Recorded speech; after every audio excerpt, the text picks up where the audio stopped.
2,300 evenings. Daniel chapter 8. They mapped it to a cornfield in an 1844 date.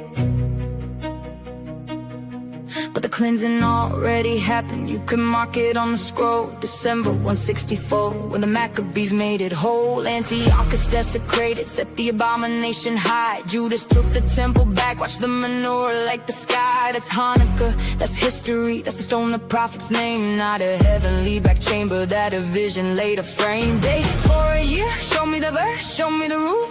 It isn't in the Hebrew, it's a man-made tool. So where's the priest?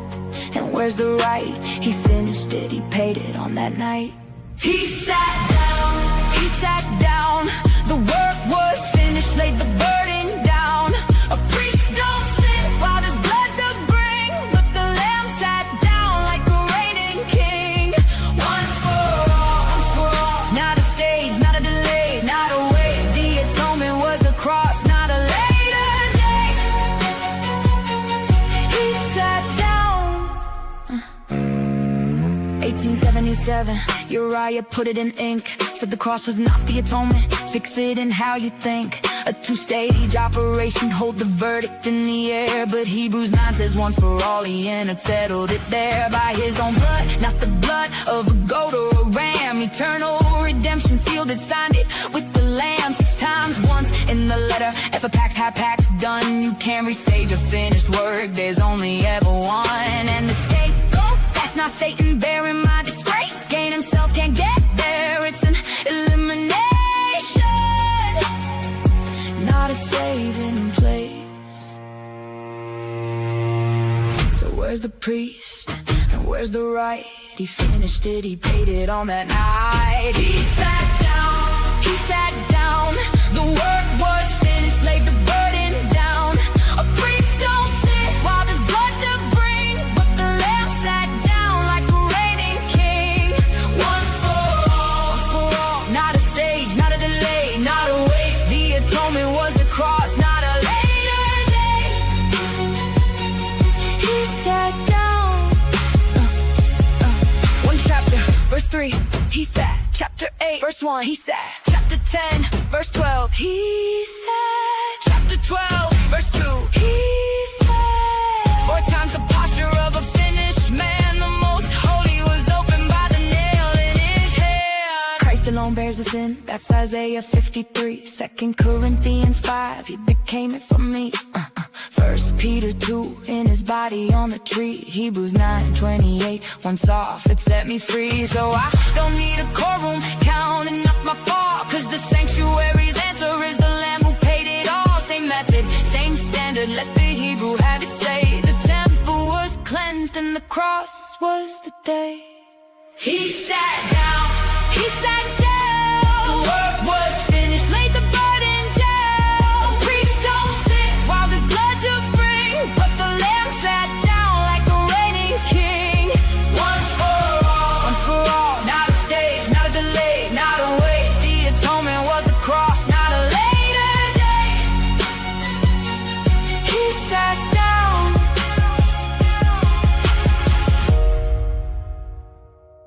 It is finished. He sat down.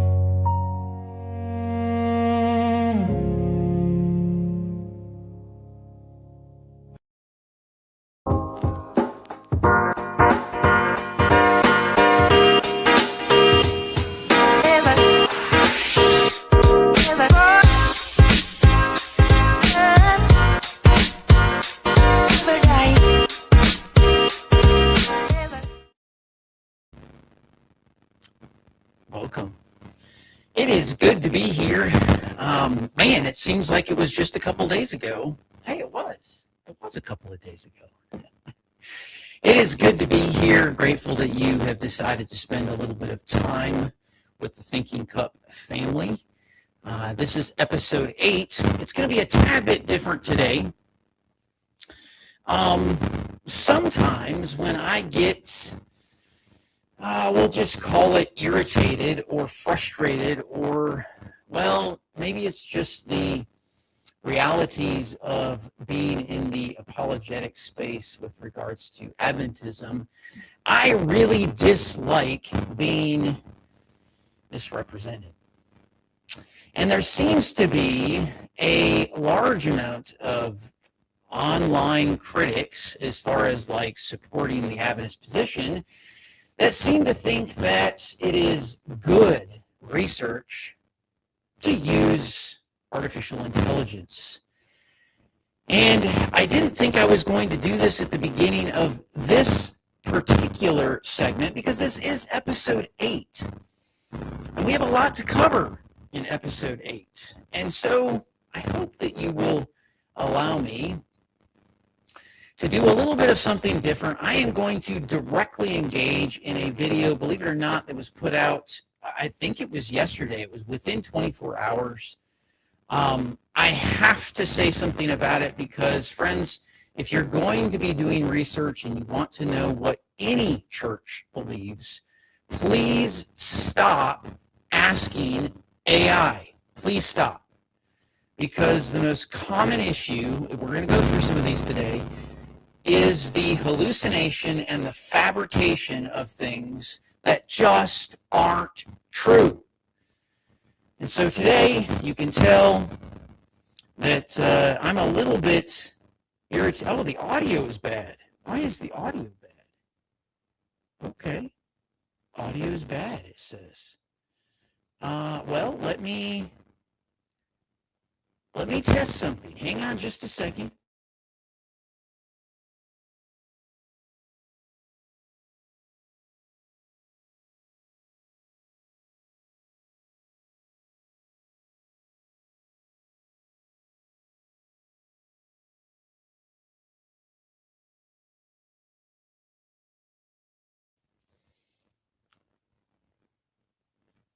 Let's see if we can get... Hang on a second, guys.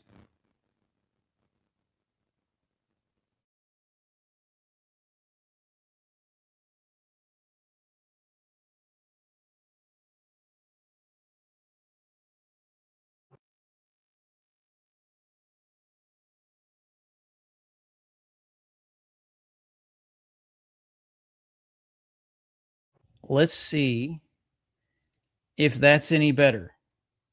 Let me know if the audio is... I can hear myself fine, but let me know if the audio is any better. Can you hear me? Can you hear me? It's clear. I've got a thumbs up. Good? It's good? Okay. I've been having issues with certain USB audio like taking over. And so please let me know if the audio changes at all. Thank you for letting me know. All right, so here's what we're going to do. I'll kind of back up just a little bit in that I have been seeing a lot of recent research and engagement in my videos and other videos that the interlocker or the person on the other side is specifically utilizing AI to formulate their authority and arguments.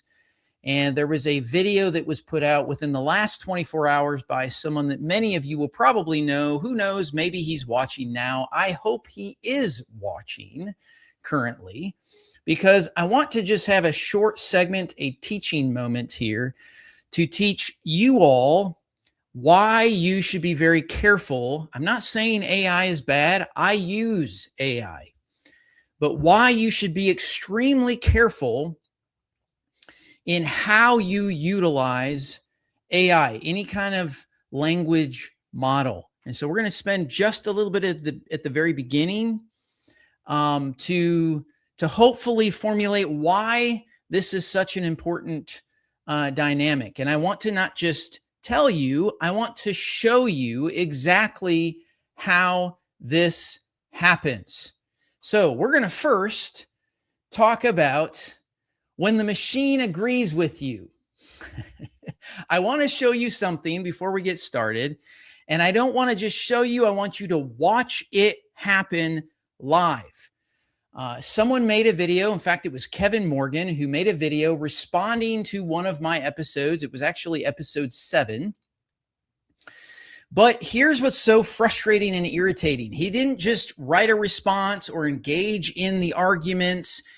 He quite literally pasted the transcript. Actually, he asked the ask function inside of the YouTube kind of ask feature and had a dialogue with the supposed conversation. Now, we are going to see if Kevin Morgan actually represented the case properly or if there was issues going on, because I want this to be a lesson that if you're going to engage in the text, I am so tired of people engaging in a way that just misrepresents people or claims things, and people don't understand how AI can be twisted and used to support what you're trying to say, irregardless of if it's true or not. Now, here's the thing that I really want you all to kind of hold me to in today's conversation. The danger isn't that AI is wrong. Sometimes AI is right. In fact, AI is a lot of times correct as long as you formulate the parameters properly. It's that it's fluently wrong, meaning that when it does claim something, you don't know if it's right or wrong unless you are an actual expert in the field. So a generator is what AI is. It's not a source. The real failure mode here is that anytime you get a response, the AI language model is a brilliant generator, but it isn't a source. Those are two very different things. And the whole thing I want to share with you is the gap between those two things. And I want you to watch it in live video form today. A generator produces plausible text that could be true. A source can be checked. Whenever I'm doing items on my live stream, every single quote is source documented against primary source or against scholars that are claiming certain things or against the actual text with regards to the Bible. We're going to talk through a few of these things. So the danger here is that a source can be checked when you treat the first kind of the generator itself as if it's a source. Well, that's a problem, because when we quote a generator as authority, it can get it wrong. I want you to watch this in real time. Okay, I want you to watch what's happening in real time. Now, before I get started here, first, you're going to watch a couple of clips and how this video was made. This is a direct caption from the AI. Okay, this is from the chat bot, the Ask chat bot. Okay, this is a condensed or condensation of a conversation with the Ask feature on the video, on my YouTube video. This is episode 7 that you're watching. Now, this same interlocutor, which is Kevin Morgan, he previously had broadcasted, and I did not do a response to it because, friends, it's just not worth it. But he did a chat GPT conversation on Colossians 2. It was horrendous, okay? All kinds of hallucinations and fabrications. I didn't create one because I didn't think it was worth it. Now he's got another one where he's using this as a way of proving his point on certain things. This is a problem. It's a serious problem. And I hope that Kevin is here, and I hope he's going to listen to this issue. I want him to see the problem, hopefully, so he'll learn and everyone else will learn. Okay, this is a response to episode 7.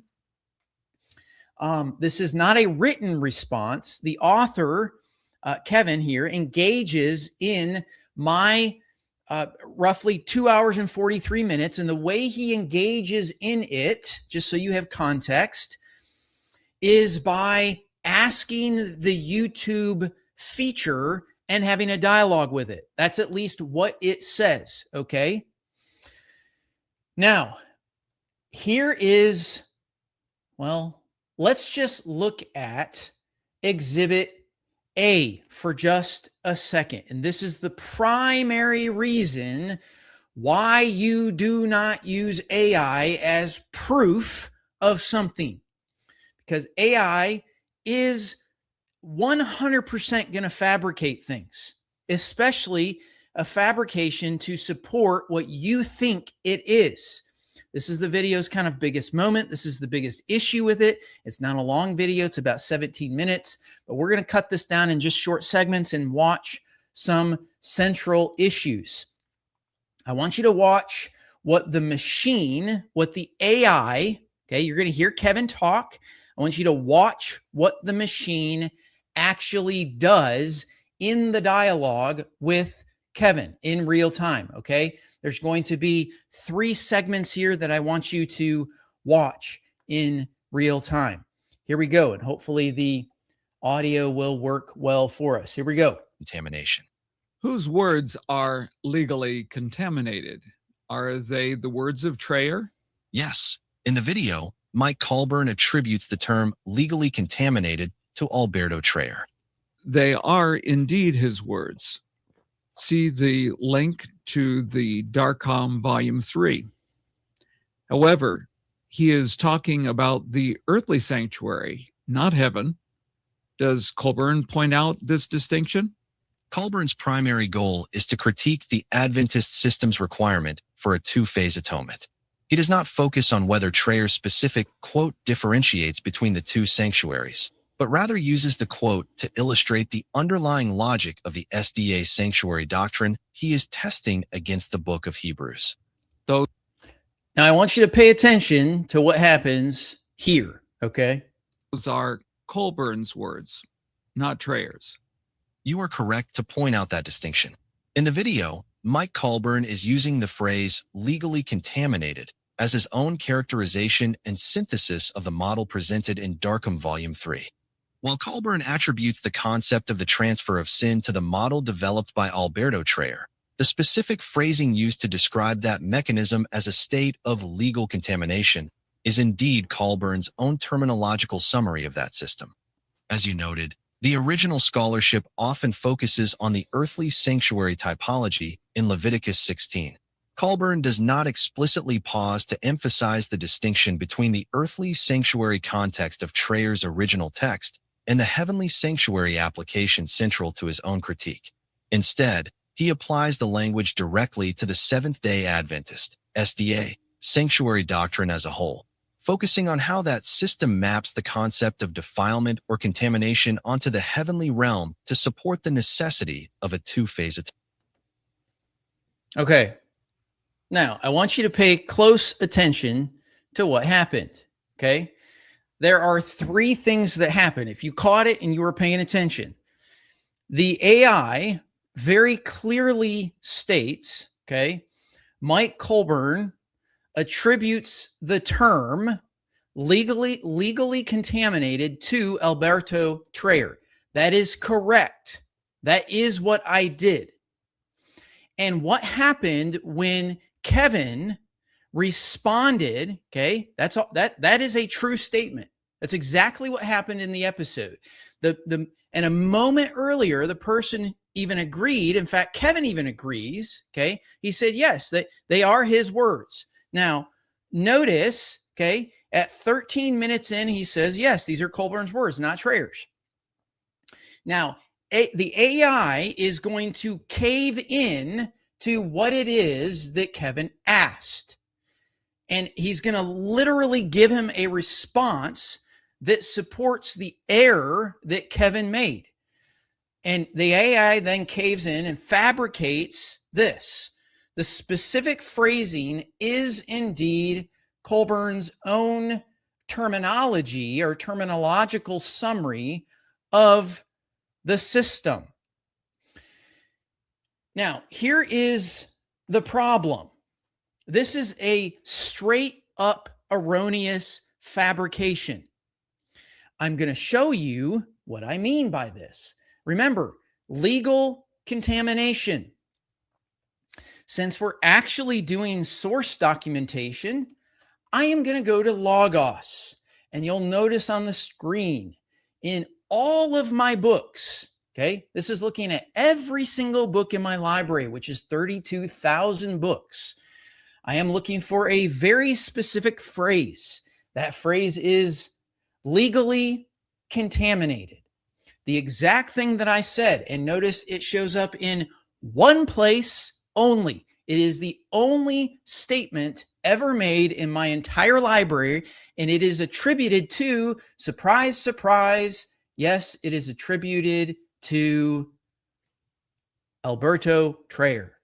Now, I want you to see the exact statement, and the reason why this is a technical thing that he actually says. This is not a Mike Colburn thing. This stuff frustrates me to no end because, quite frankly, this is the reason why I conclude that Adventists are just deceptive. They just don't want to admit that their own scholars are what they are, that they say what they say. This is not my phrase. I never made it up. And quite frankly, Kevin, I wish you would take the stupid video that you made down. This is frustrating because you are not representing the position, number one, of me, but you're also not representing the position of your own scholar. Go to the source. By the way, Kevin never went to the source. He never actually went there. He claimed that it was there. He claimed that it was in a document that he had, but for some reason he claimed I'm the one that made it up. It's frustrating. Here's the statement. Let me read it again. Through the manipulation of sacrificial blood, the sins and impurities move from the penitent to the sanctuary and legally contaminate it. Now, for those of you that are wondering if I'm actually correct or not, okay, if I'm attributing this right, because guess what?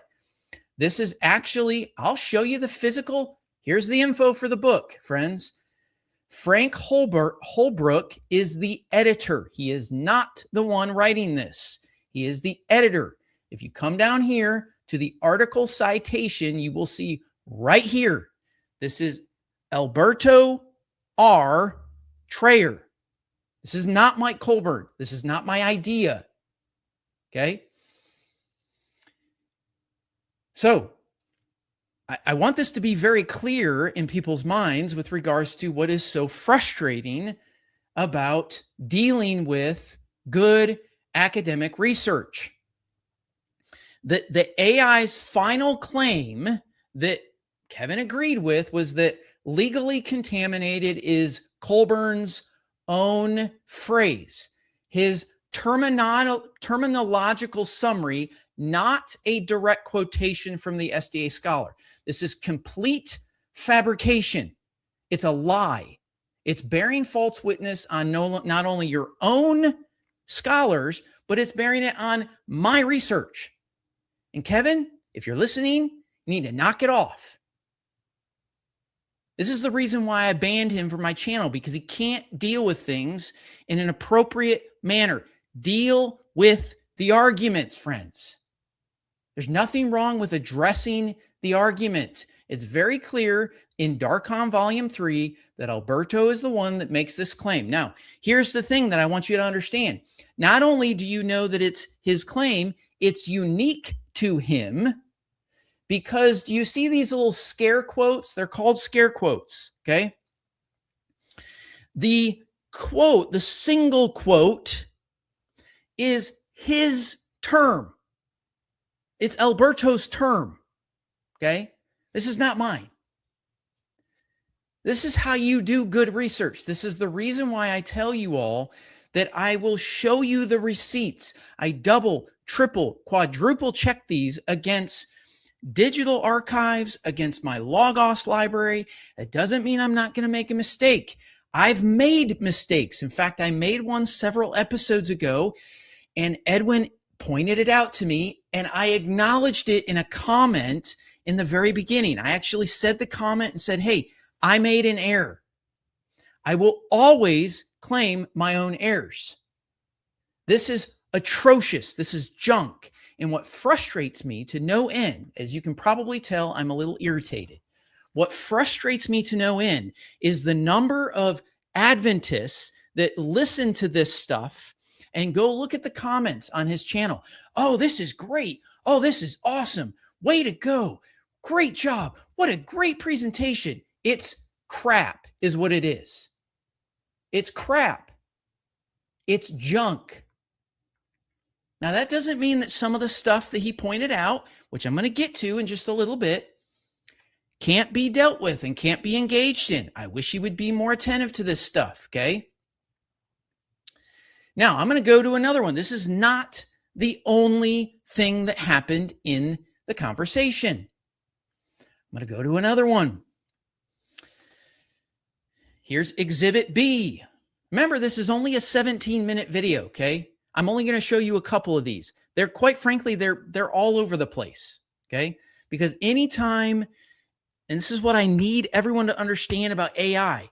If you are dialoguing with AI, a language model is designed by its makers to agree with you. It is designed to find a way to formulate it. Now, if it's trying to disagree with you, that's probably a good thing. If you push hard, it will actually probably agree with you. This is just the way it's designed.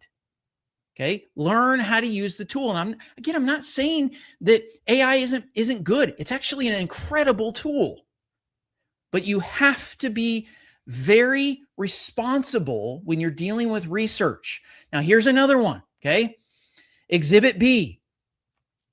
And this is probably the worst place that you can ever use AI for, and that is dealing with language. Please stop using AI. Stop using ChatGPT. Stop using any model for Hebrew, Greek, any of it. It doesn't understand it. It can't tell you the dynamics. All it's doing is regurgitating facts that it can have access to, and it's trying to answer your question based on facts that it has. It doesn't understand Hebrew. It doesn't understand Greek. It is not an expert in these things. If you want to know some facts on this, I watched a video. Join the Discord channel. I'll try to find it and send it to you, okay?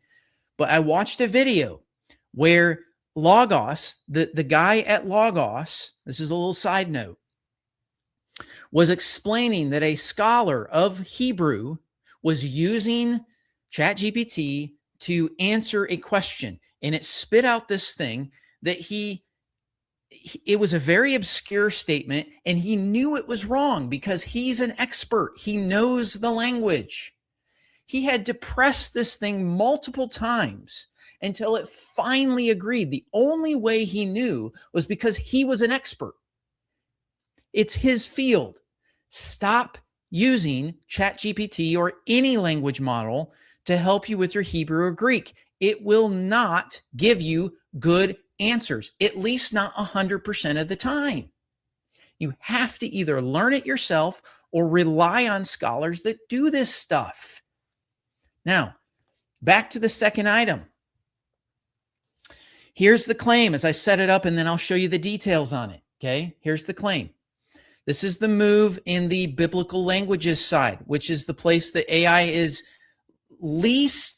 should be least trusted, but is oftentimes the most used because, remember what I said at the beginning, AI is confident when it says things. You don't know if it's fabricating something or not. There's no way to know unless you're an expert in the field. So here's what happened. You'll see it in just a second. There's a claim that's made. In fact, Kevin claims that there is no for all in the word. The King James Version italicizes for all in the Hebrews 10:10. There is a claim. That claim on the left is that Greek doesn't really say once and for all. And the argument goes something like this. The King James Version puts italics. The italics means the translators added it. So for all isn't really in the Greek. And here's what happened. The AI agreed and said, well, that's correct. in Hebrews 10:10, the King James Version italicizes for all because those English words are not a separate Greek phrase. Now, what's crazy is that one breath later, the AI actually says, okay, the same model actually says that efapax, often rendered once for all, to express finality. Now, I am going to show you, well, let's just, since we're taking the time, let's actually watch this clip real quick. Let's watch the video clip and see what happens. Typology. So the basis of his claim is an appeal to authority. His argument is presented as textual, but it is heavily mediated through scholarly authorities. The disputed step is not whether Christ's sacrifice is singular. It is whether that singular sacrifice excludes a later sanctuary phase. There is no for all in the word, as evidenced by the fact that the King James Version italicizes for all in Hebrews 10:10. So his use of the Greek most certainly relies on its interpretation by authorities. Correct. In Hebrews 10 verse 10, the KJV italicizes for all because those English words are not a separate Greek phrase. Efapax carries the force of once/once only, often rendered once for all to express finality. It does not automatically prove that every application of the sacrifice ended at the cross. Okay. Now, you're going to see, because many Adventists like to use the Strong's version, I put that up here, okay? This is the way that word, please understand something. Efapax is, yes, it is a Greek word. That Greek word has to have English words to state what it is. That's what's going on. Strong's literally says this, which is their favorite thing to use. Once for all. Thayer's, once, at once, once for all. No, Kevin, for all isn't in the Greek, nor is once. It's the word efapax. The question is how does someone translate it? That's the question. Now, again, we're going to go do some research on this. I want you to see, this is Hebrews 10:10, okay? Notice in the text, efapax, it's one word, okay? It's one word. You'll notice here, if you use an interlinear, which helps you understand why words are chosen for particular English items to get a Greek or a Hebrew idea across, you'll notice the arrows down here underneath for all. That's because it's telling you that these three words are the accumulative three words to help one understand what efapax means. Now, all it would take is to go to a lexicon to look at this. All it would take.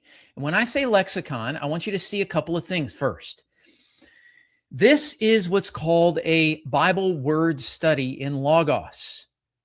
And what that is it's doing is taking the actual underlying Greek or Hebrew word, and in whatever translation, okay, this is actually looking at the KJV 1900. We can change it to whatever translation we want. I was using the NRSVue updated edition. And what it's going to do is it's telling you what English words get utilized to translate the Greek term. Now, we can actually go and look, okay?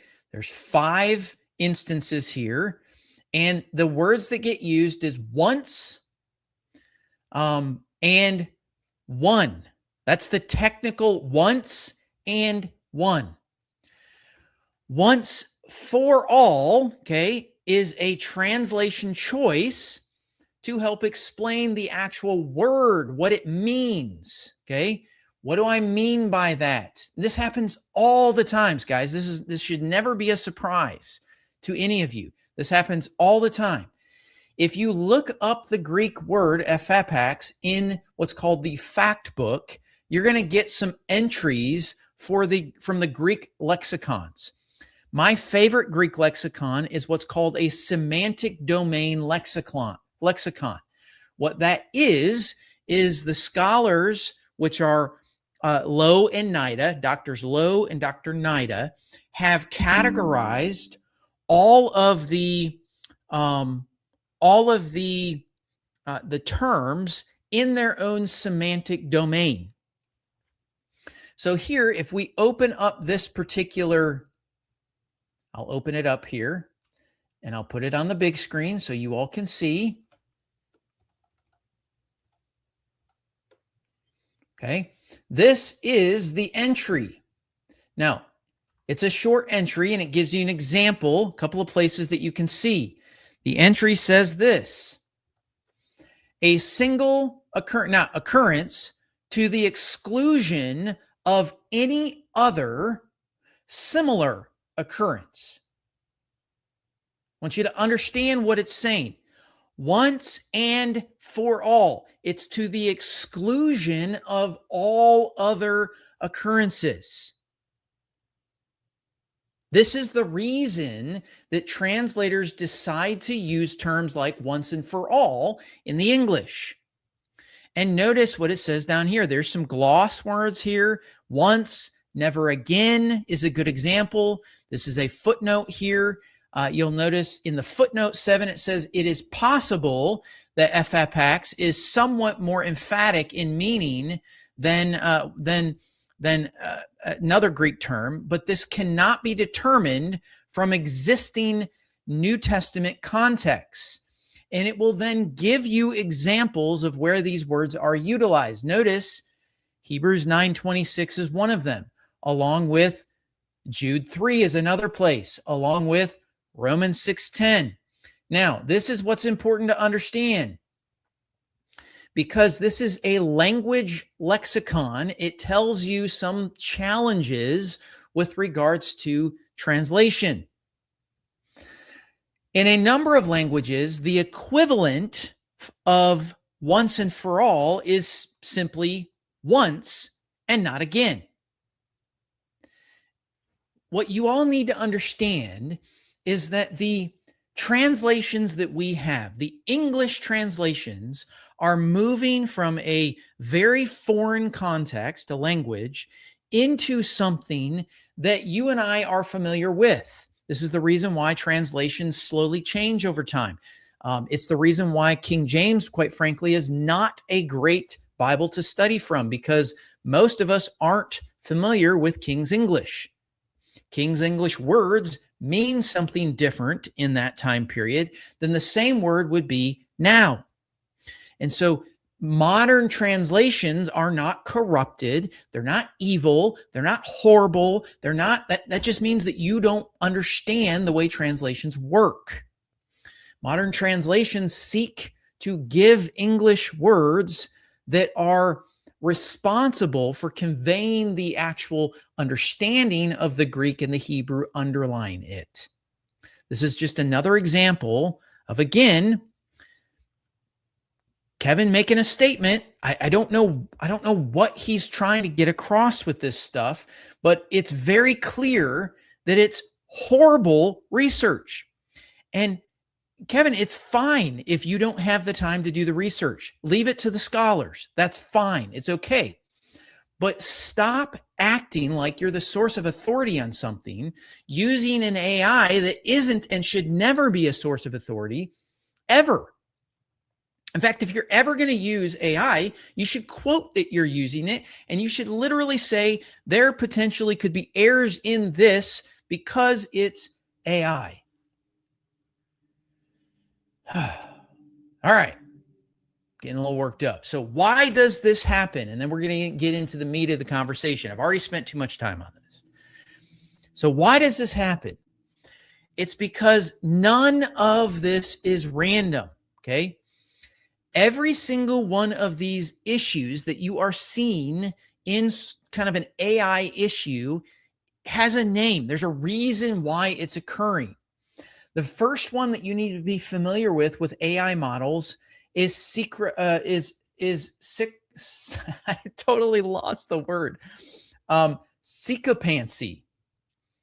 Don't you hate that when you're reading a word? It's like right on the screen. And you're like, what is that? This is not a common word that I use. Okay.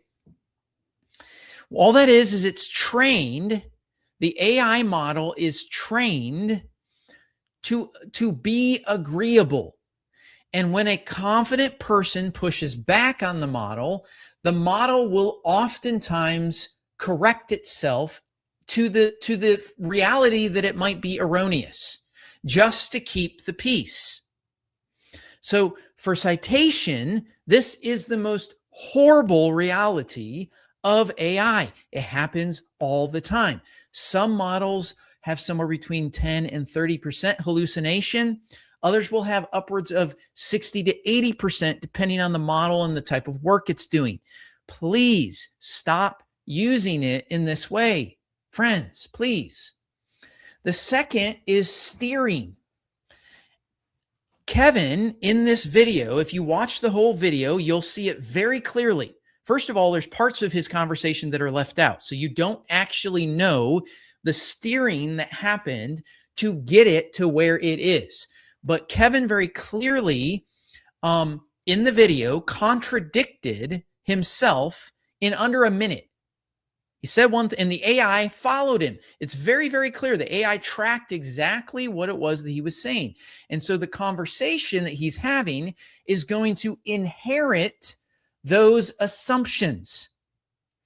Whoever's driving the bus, whoever's driving the conversation, all those assumptions are inherited in the conversation.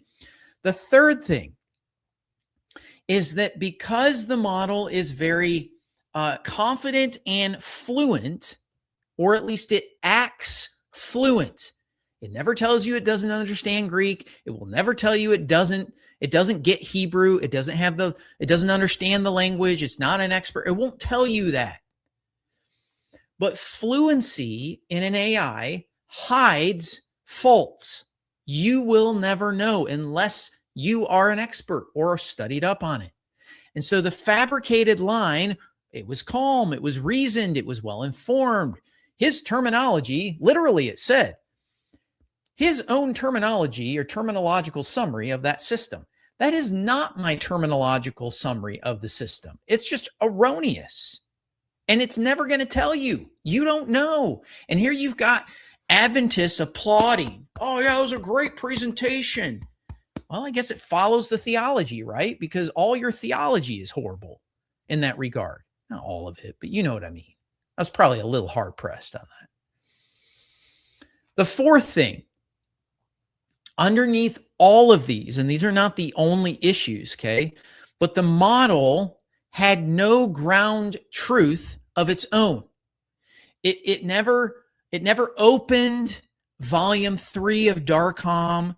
Okay, if it did, it didn't do a good job at all. Okay, there are ways of setting up AI to actually open these things, dialogue, to look at it, to show you the citation. AI is supposed to be designed to be something that works next to you. It is a tool. But people like Kevin, and I have a sneaking suspicion there are others, okay? But people like Kevin, since this is what we're engaging in, think that it's a source of authority. And it needs to stop. This is going to do spiritual damage to people. It's causing issues with the very word of God. It's twisting the truth. The AI never opened a lexicon. It never showed you the physical PDF. Here's the quote. Read it for yourself. See if it makes sense. It never did any of that. It just went along for the ride. Okay?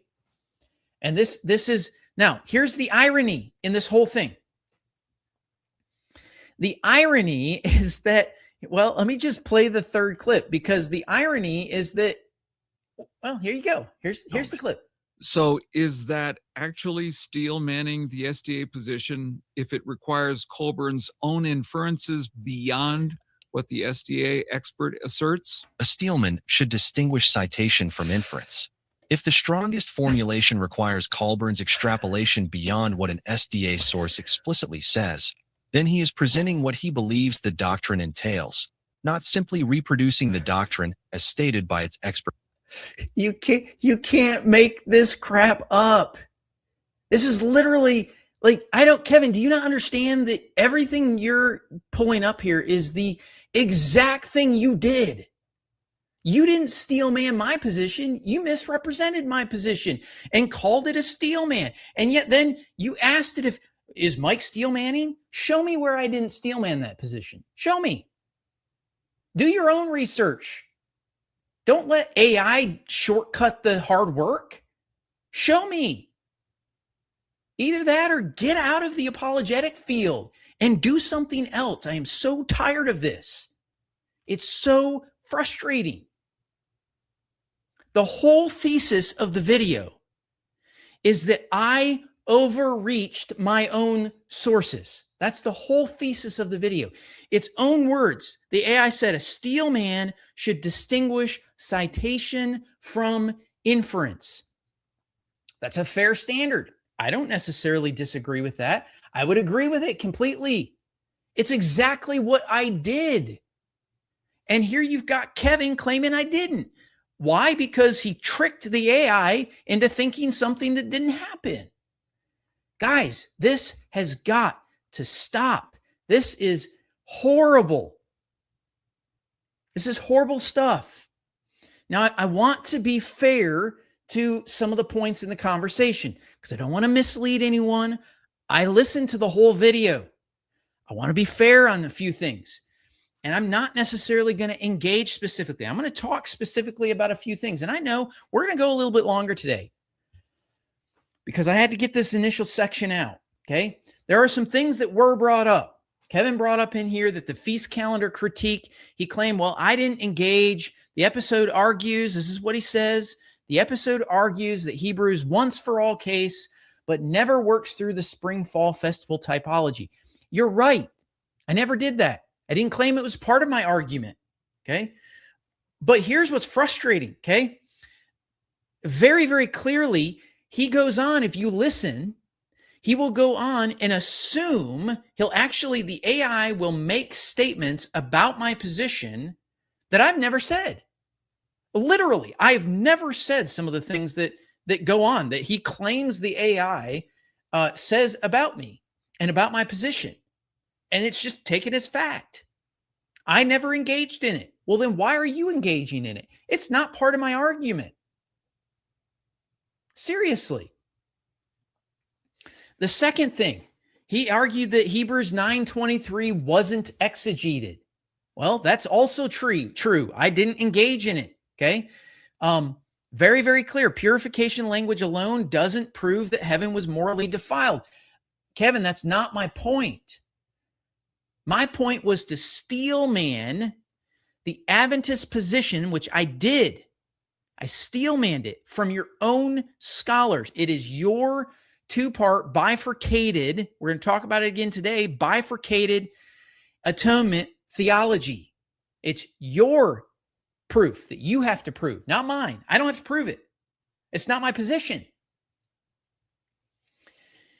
Now, there was a lot of freaking out that was going on with Uriah Smith, which I thought it was interesting. Edwin freaked out about it, and I say that kindly. I don't mean he literally did. He didn't agree, doesn't accept Uriah Smith's position, okay? But here's what I found interesting. Uriah Smith is historically accurate. Friends, if you want the PDF, I can send you the PDF of the exact book that is taken from with my quote highlighted and all of the context between what it is that he's talking about and why he's talking about it. This is Uriah Smith's early Christology. That's it.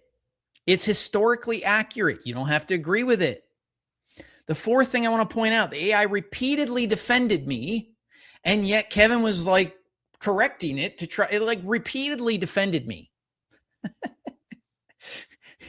It correctly denied that the once and for all ends ongoing repentance. That's roughly 4 minutes in. And then it accurately summarized the thesis. So, but because Kevin kept probing it and going after it and talking about it and all this stuff, okay, well, it ends up just being taken off, and the system agrees with Kevin. Now, a couple of things, and then we're going to get into the meat of the conversation today, because this is not really a conversation about AI. It was just impromptu, okay? Use AI as an assistant. Never use it as a witness. You will get in trouble, just like Kevin got in trouble. And I don't even know why. He apparently published this entire thing thinking that it was good. He put it on academia. Why would you do that?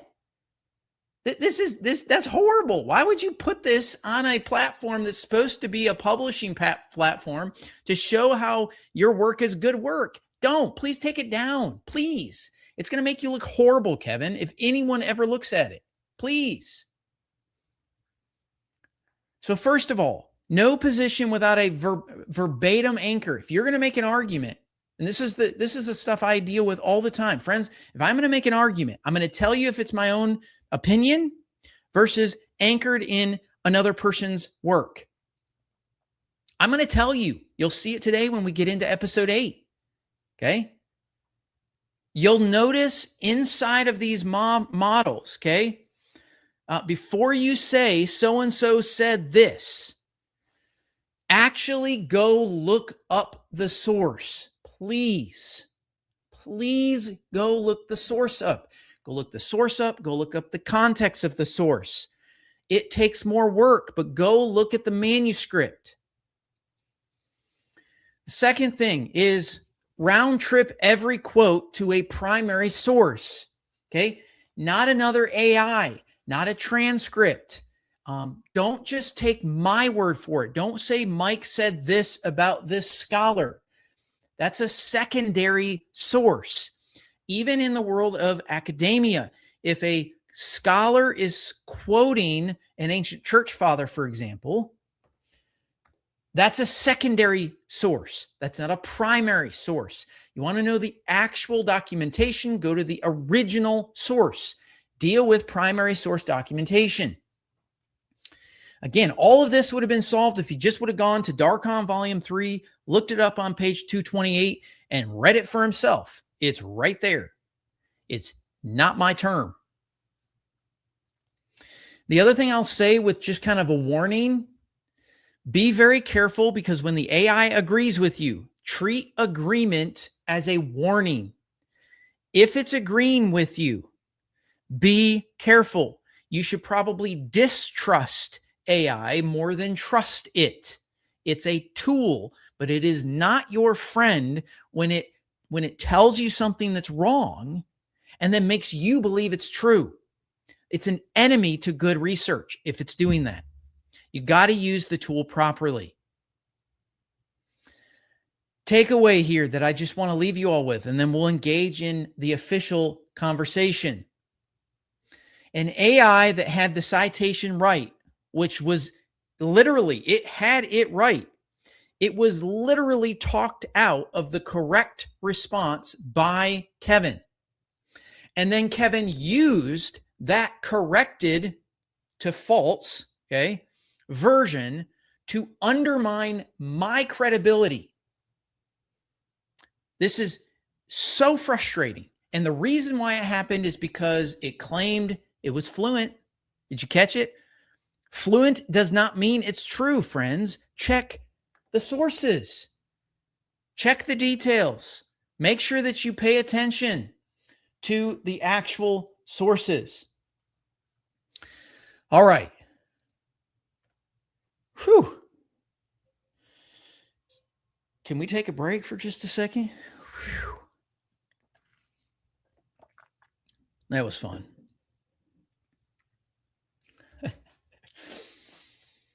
All right, we're going to get into the actual conversation. And now that that's finished, that's the original segment of just dealing with the actual AI. We're going to get into, we're going to put that aside, let it be what it is. And hopefully everyone today and those that will be watching it later, hopefully you will learn to utilize AI in a efficient manner. Again, I use AI all the time. I use it to help me build out presentations. I use it to do coding on my website. It is a fabulous tool to do things that I could never do by hand. But I always will double, triple, quadruple check, especially if I'm citing someone. It has to be checked. And friends, if I ever make a mistake, hold me to it. That is good scholarship. Tell me if you find something that I state is someone's work and it's not, tell me about it. I will correct it. I never want to misrepresent someone, ever. Now let's jump in to actual episode 8. Did not think that was going to take almost an hour, but soapbox over. In the Levitical system, in the Levitical priestly system, the priest never sat down.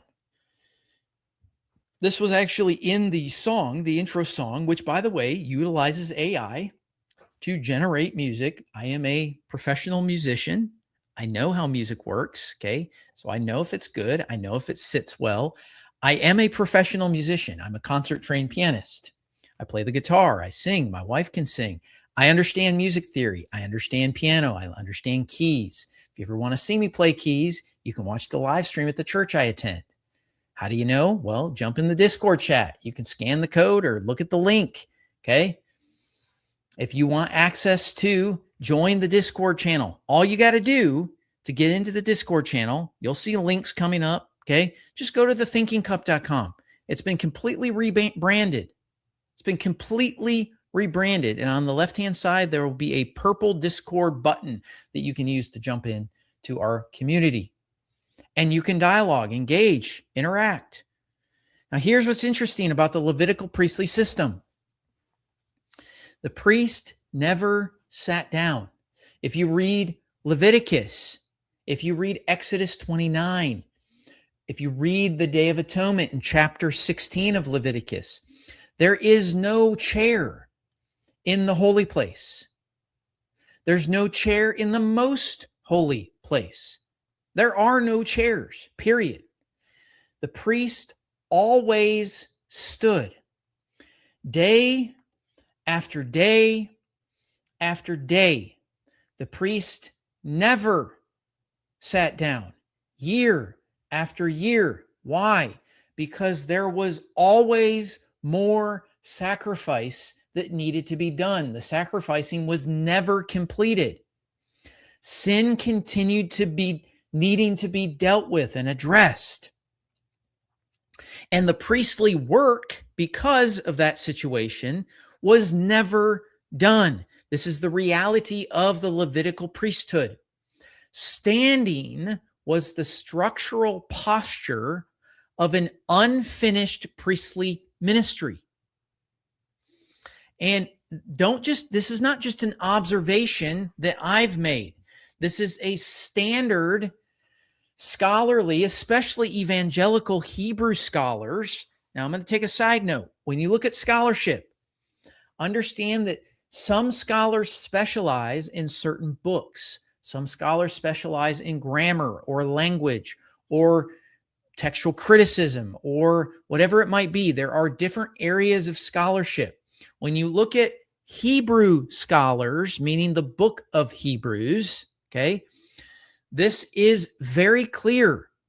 Peter O'Brien, which is one of the individuals that we talked about, he makes this notation. He actually talks about this in clarity. He talks about the details of this. He says this, and I don't have it on the screen, but this is a quote from O'Brien that speaks to the Aaronic priests. He says, they never sat down in the sanctuary, never remained standing throughout the performance of their sacred duties.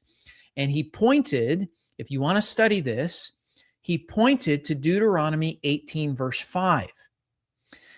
And that the author of Hebrews, again, this is a quote, this is taken from O'Brien, says he sees this as a token of the fact that their sacred duties were never finished, end of quote. So the standing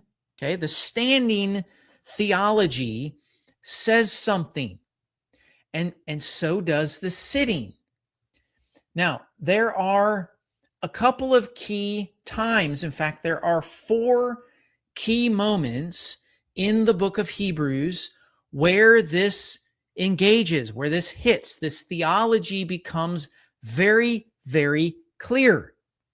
First of all, you have it in Hebrews 1:3. Now, all of these are taken from the NRSVue updated edition, as it always does unless otherwise stated on my slides. Okay, that is my primary biblical text that I study from. I'll use others depending on the situation, but I primarily study from the NRSV updated edition. And it says this: when he had made purifications for sins, he sat down. He sat down at the right hand of the majesty on high. That's verse 3. Chapter 8, verse 1 says, we have such a high priest, one who is seated at the right hand of the throne of the majesty in the heavens. Then in chapter 10, verse 12, when Christ had offered for all time a single sacrifice for sin, he sat down at the right hand of God. And then finally, chapter 12, verse 2. Looking to Jesus, the pioneer and perfecter of faith, who, there's some additional text there, okay, endured the cross, disregarding its shame, and has taken his seat at the right hand of the throne of God. So notice, sat down, seated, sat down, has taken his seat. This is not incidental. This is structural. This is a part of the way Hebrews is structured. The book of Hebrew uses this seated posture of Christ to signal or to mark the finished priestly work. Again, the entire book, friends, talks about how Christ is better than. So he sat down because the sacrificial phase, I don't like the phase work if you take the two-stage atonement theory into it, but the sacrificial phase is complete. He sat down because there is no more sacrificing to do. He sat down because purification for sins has already been made. It is done. Now, the SDA sanctuary system requires, and again, this is not my opinion, friends. It is a part of the requirement of the system. It requires Christ to have not finished his sacrificial priestly work, at least in some sense of the word. There is something that has to continue to go on, to have an ongoing Day of Atonement typological ministry that began in 1844, is currently in process and is investigating currently the records of believers. So a seated Christ cannot be on his way somewhere or doing something. And tonight, as we engage, we're going to look at how Hebrews, the seated Christ, closes the SDA structural move inside of this overarching conversation about the sanctuary and the investigative judgment. Now, again, welcome back to Engaging Adventism. This is episode 8, even though we had a tiny intro. This is episode 8 of 16. If you remember, episode 5, 6, and 7 walked the genealogy, Daniel 8 exegesis, and the two-stage atonement. Last episode, we steel-manned the position. Now, in episode 8, we are going to complete the Hebrews work. We're going to engage in the strongest SDA defense of the text in Hebrews. And then we're going to be walking the seated Christ texts that close the question that gets posed in this particular theology. As always, I like to tell you that the lens is the same. I'll tell you my perspective and my framework. I'm an evangelical Protestant, broadly reformed, not in the technical denominational sense. I am sola scriptura. I will steel man the position first. I always will steel man it first in this series. And tonight, we are going to go through a couple of segments as we always do. We've already engaged in the opening act.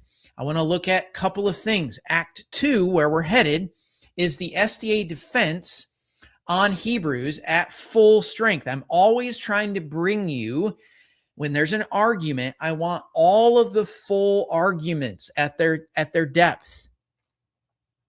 Darcom Volume 4's, Darcom Volume 4 has 3 load-bearing moves that it makes.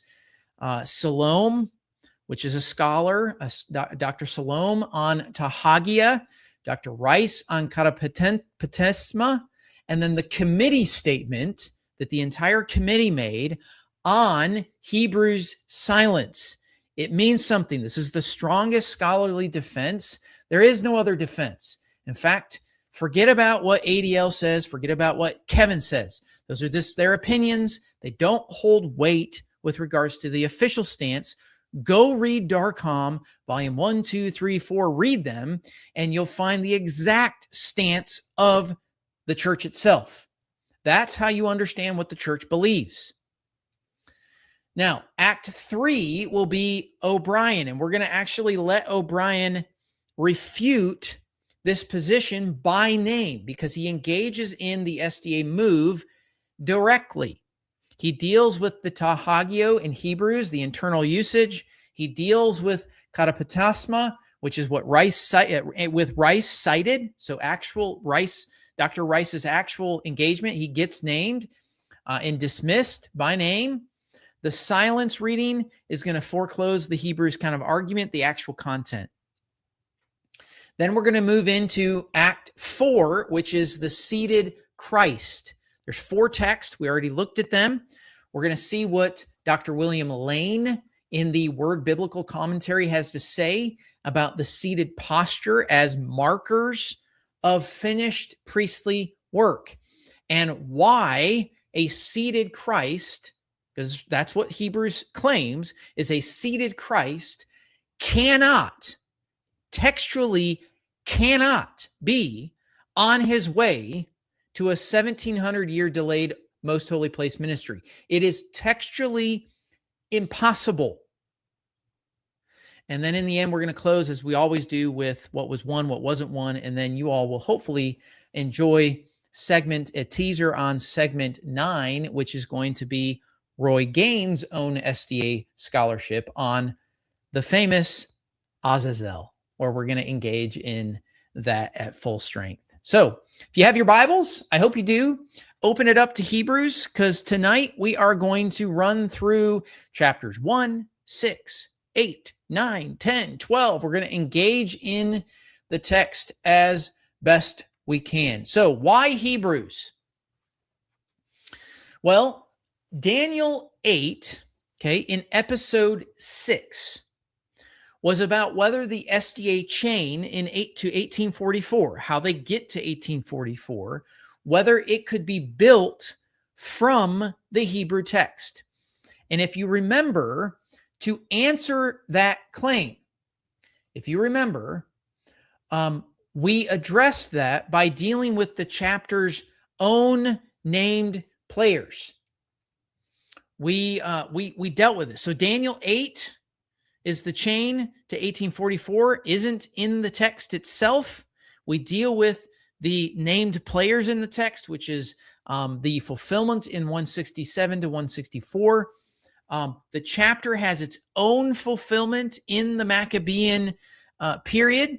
Then in episode 7, we walked the actual doctrinal claim, the Smith 1877 claim, the death of Christ and the atonement are not the same thing. And then we showed how Hebrews 9 and 10, the 6 FAPAX and HAPAX markers, run against that statement. Now, I know some have already said, well, we don't accept Uriah Smith's statement. In fact, Ellen White argued against it. Well, friends, the two-stage argument originates with Uriah. That's where it began, okay? So Adventists wouldn't even have this two-stage argument if Uriah hadn't put it into the inception point. Tonight, we are going to deal with Hebrews itself, and we're going to ask whether Hebrews itself permits the structural shape that the SDA sanctuary system requires. Now, the SDA system needs Hebrews to have a heavenly architecture in which Christ's high priestly ministry is, what I already said, it's bifurcated. What bifurcated means is it's split, okay? It's split between the temporary or temporally pre-1844 to post-1844, and then architecturally, which is holy place to most holy place. So understand that in their line of thinking, the bifurcation is a typology. So the temporary pre-1844 to post-1844 maps onto holy place, most holy place. And the Darcom volume 4 on this particular segment is the official institutional defense of this Hebrews reading. So if Darcom 4's 3 moves stand, if they are actually supported by the text, then, well, the SDA position has Hebrews, the book of Hebrews, on its side to defend its position. If Darcom volume 4, if their 3 moves collapse on direct examination of the Hebrew of the book of Hebrews, well, then the SDA position and the system loses its New Testament grounding entirely. So that is what we are going to pay attention to. And again, as always, we do this on absolute full strength. We're going to engage it all the way we can without going to a 6, 7, 8 hour live stream. My voice wouldn't hold up for that anyways. So here is the official statement. This is taken by Herbert Keisler. Again, Frank Holbrook is the editor. You can find the pages down here at the bottom. I don't know if these are free or not. I think they are if you go to the archives. I think you can find these for free, and I think you can read them. If not, I have them, and I'm happy to share. If you guys want to join the Discord channel, please do. Here's what he says. This is the way that Keisler frames the SDA stake openly. Seventh-day Adventists teach that the priestly ministry of Christ in the heavenly sanctuary consists of 2 distinct phases or ministrations. Now there's ... there because there is some other stuff in the text. Okay, you can go read it. I'm not trying to hold anything out. The question then is whether the epistle to the Hebrews does indeed deny the doctrine of Christ's 2-phased priestly ministry, which appears so evident from the sanctuary type. Now, notice that he asks, he's stating the exact question that we're asking. This is the question. This is a question that any doctrine that you might hold, like, well, here's the doctrine, but the question is does the text support that doctrine? And in order to do that, there are several moves. This is, you'll notice in the bottom part of the screen here, this is Dr. Elwin Salom, and he states the very first move. This is an argument from the Greek phrase tahagio that appears in Hebrews 9:8. It appears in verse 12 of chapter 9. In fact, it's multiple places. Verse 24, verse 25, chapter 10, verse 19, chapter 13, verse 11. Now, the argument here is that the Greek phrase tahagio does not specifically refer to the most holy place, but generically to the sanctuary as a whole. Here is the argument, read. Of the 170 uses of this word, tahagio, that's an article in front, okay, ta, which had reference to the tabernacle or temple, the overwhelming majority, 142, referred to the sanctuary in general. All of this would suggest, now he goes on and articulates some other things in there, okay? All of this would suggest that this word had the idea of the sanctuary as a whole for its basic meaning in Hebrews, as in the Septuagint. Now, I want you to notice the move that is made, okay? Let's just pay attention to what's going on. And this is very, very critical to understand what's happening in the argument. If tahagia in Hebrew means just generically the sanctuary, then when you get to chapter 9, verse 12, and it says, entered once for all into tahagia, it might mean simply Christ entered into the heavenly sanctuary as a whole. That's the argument, without specifying which compartment, without specifying the compartment. Now, that leaves room for the SDA two-stage reading. Again, that opens the door. Christ entered the sanctuary in general at his ascension. That's the argument, the SDA position. Then transitioned into the most holy place, specifically in 1844. Now, Salom's Septuagint reference, and those that are newer to this, LXX just means the Septuagint. The Septuagint is the Greek translation of the Hebrew Bible. It's one of the first translations that we have with regards to the Hebrew text, okay? Salom's statistics on the Septuagint are reasonably accurate, okay? He has counted very carefully. That's good. In the Septuagint as a whole, the phrase does often mean sanctuary in general. So if the author of Hebrews follows the generic Septuagint usage, then yes, the SDA two-stage architecture has room. If, I'm telling you if, okay? And this is the strongest scholarly Adventist move on Hebrews to open up this particular opportunity. This is move 1. Notice down here in the bottom, move 1. Okay, so tahagia is generic. That is move 1 of the Adventist position. Now, move 2 is from George E. Rice, and the argument here is on katapetasma. The Greek word for veil, that's what the word is, okay? Specifically in Hebrews 6:19, where this word comes up, okay, katapetasma, the claim is that Hebrews 6:19 does not necessarily refer to the inner curtain that separates the holy place from the most holy place. And the standard reading of Hebrews 6:19 and 20 is that Christ has entered behind the veil, that is, into the most holy place. Now, read verbatim with me what the argument is from Dr. Rice.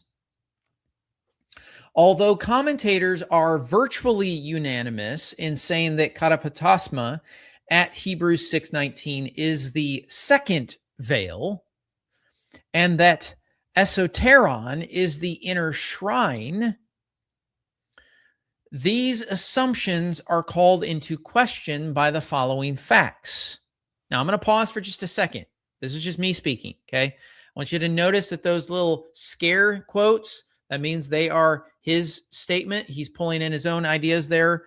On top of it, he's acknowledging these are the standard items that now he's going to draw into question. The standard reading, he is going to draw into question. Here's the question, back to the text.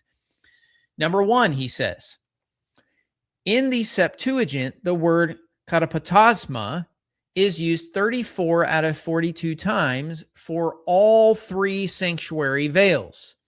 Number two, esoteron, although a substantive in Hebrews 6:19, cannot be translated as the inner shrine because katapetasma cannot be identified as the second veil. Now, if Rice is right, the katapetasma in Hebrews 6:19 is not specifically the inner curtain. Okay? So effectively, then Christ's entry, when it says behind the veil, Hebrews 6:19, it does not settle that he entered the most holy place at his ascension. That's the argument. If you combine this with the first move one, remember, hagia, the SDA system can now argue that Christ's ascension brought him into the sanctuary in general, not the most holy place specifically. And the 1844 transition into the most holy place remains intact. Now, Salom puts Rice, the ta hagio generic plus katapetasma generic, gives, okay, so those two arguments together gives the SDA system room to now maintain their own two-stage architecture. And again, if it's plausible, okay, then they utilize that to argue their statement. Now, there is a third move that happens. Now, pay attention. This is the Darcom Volume 4 committee, the entire committee that is framing the Hebrews' relative silence on this two-phase question. If Salom and Rice succeed in opening up hagia and katapetasma, what remains is whether Hebrews positively teaches the two-phase ministry. Now, here's the framing. The framing is this. It is the conclusion of the committee that if the author of Hebrews had Day of Atonement imagery in mind, specifically in chapters 6, verses 19 and 20, his application neither exhausts the meaning of the Day of Atonement ritual, nor negates a two-apartment priestly ministry of Christ in the heavenly sanctuary. Now, I want you to understand what is being admitted here and stated. So here is the strategy that the committee is making. Hebrews doesn't positively teach the SDA two-stage ministry, but it doesn't negate it either. That's the argument of the committee. The author of Hebrews' primary focus is Christ's high priestly ministry as such, not the specific question of whether that ministry has phases. That's what they're admitting to. Therefore, the argument from that is, therefore, the SDA system can find space in Hebrews' silence. This is an argument from silence. The imagery does not exhaust, this is what they say, the imagery does not exhaust the Day of Atonement reality. It doesn't mean it can't be. Well, it just doesn't really say anything about it. And so because it doesn't really say anything about it, we're going to now hang our entire doctrine on it, even though there is no text that actually teaches it. That's the move. That's the committee's move in their own quote. If Hebrews is permissively silent on the two-stage question, then the silence itself is consistent with the SDA reading. Now, friends, before I go on, please let me know in the chat, do I understand, have I articulated or steelmanned the official position of the church? This is from the committee. Do you understand the articulation of how they get to the place that they're at? Now, we're going to test it. I'm not really stating if this is true or not, but I need you to understand that if Hebrews is permissively silent on the two-stage question, that's what the committee claims, then the silence itself is consistent with the SDA reading. And therefore, well, it doesn't teach against it. And because it doesn't teach against it, therefore, it's okay. Now, let's get into a scholar that I brought up last episode. Okay. Why? Because this is one of the most well sought after Book of Hebrews evangelical scholar on the book itself. There's lots of others we're going to look at. I'm going to show you 7 others that show this. Okay. And I'm going to show you that there's practically none. There's absolutely none outside of the Adventist system that will actually buy the Adventist argument. There's none. There's none out there. You will not find a single scholar that will agree with the way they articulate and the way the theology that they obtain from it. Now, Peter O'Brien's letter to the Hebrews in the Pillar New Testament commentary series that we engaged in, okay, actually engages each of Darcom 4's moves directly. And in 2 of the 3 cases, he actually physically names the Adventist scholar by name. This is actually how researchers and scholars are supposed to engage in the arguments. He names the Adventist scholars by name and rejects the move on the load-bearing point. Here's the first one. This is Erdman's. This is published in 2010. Now, this is counter move number 1 by O'Brien's arguments in his own commentary. This is specifically dealing with the internal usage controls of the hagia in Hebrews. Here's the quote. Most manuscripts read neuter plural, okay, hagia, to denote the holy place. But this is the only occurrence in Hebrews. This is the only occurrence. Elsewhere, the neuter plural with the article ha, okay, hagia, that's the article in front, designates the most holy place in the tabernacle or its heavenly prototype. On the whole, it seems best to understand the word as a neuter plural rather than a feminine singular, or recognize that the use of this form for the first room is unusual. Now, I want you to read that carefully and understand what's happening. Okay, O'Brien grants what Salom established statistically. We're not going to go through that. Statistically, yeah, okay, the Septuagint usage, all that stuff, fine, whatever. But O'Brien argues that in Hebrews specifically, and if you don't know what this stuff means, you either have to leave it to the scholars or go study it yourself. But the neuter plural hagia designates the most holy place. The internal usage of the Epistle of Hebrews, which is the relevant question, okay, points to specifically the use, the specific use, not a generic use. It's very, very specific. That is O'Brien's argument.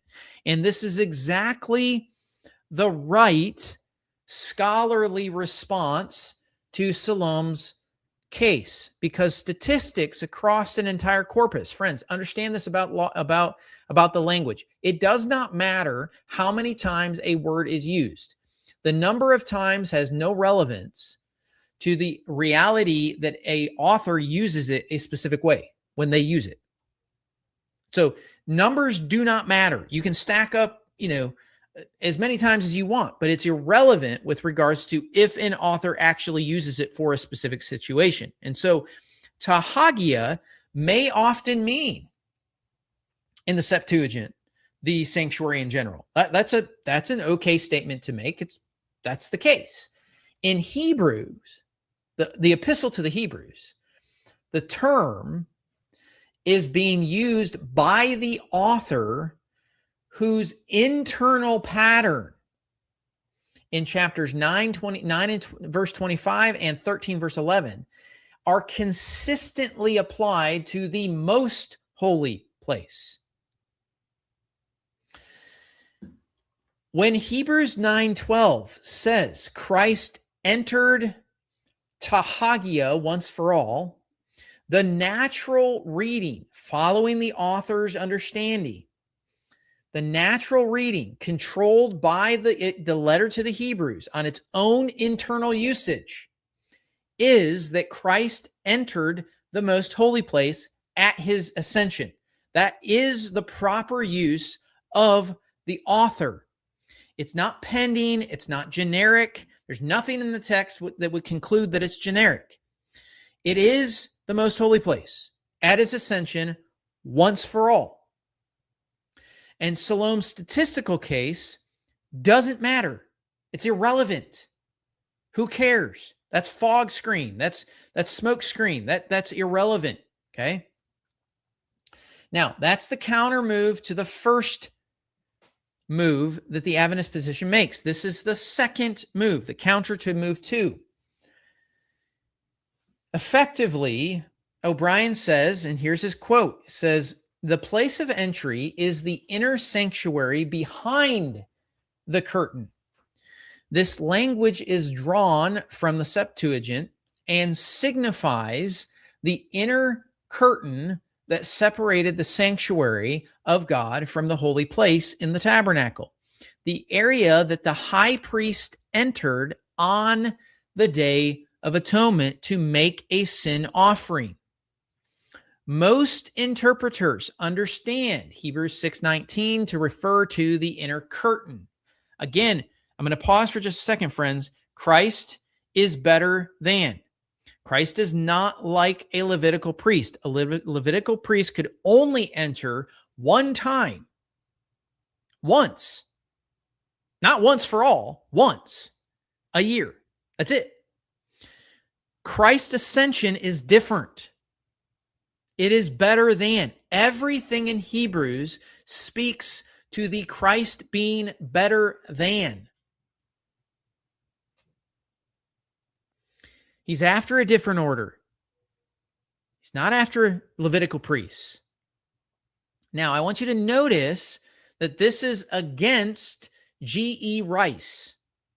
Now, this is a direct reference in the article, and there's an article here in AUSS is an Australian manuscript.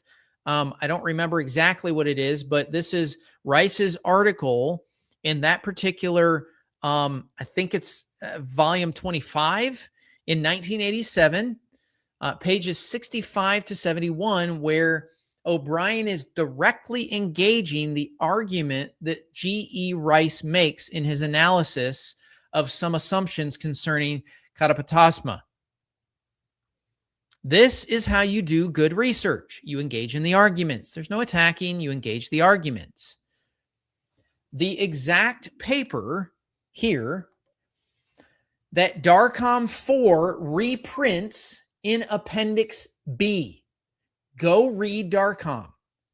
Appendix B in Darcom Volume 4 is Rice's 1987 Andrews University Seminary Studies article. I take that back. It's not Australia. It's the Andrews University Seminary Studies article is what O'Brien is citing. So most interpreters refers to the standard evangelical and critical academic Hebrews scholarship in English.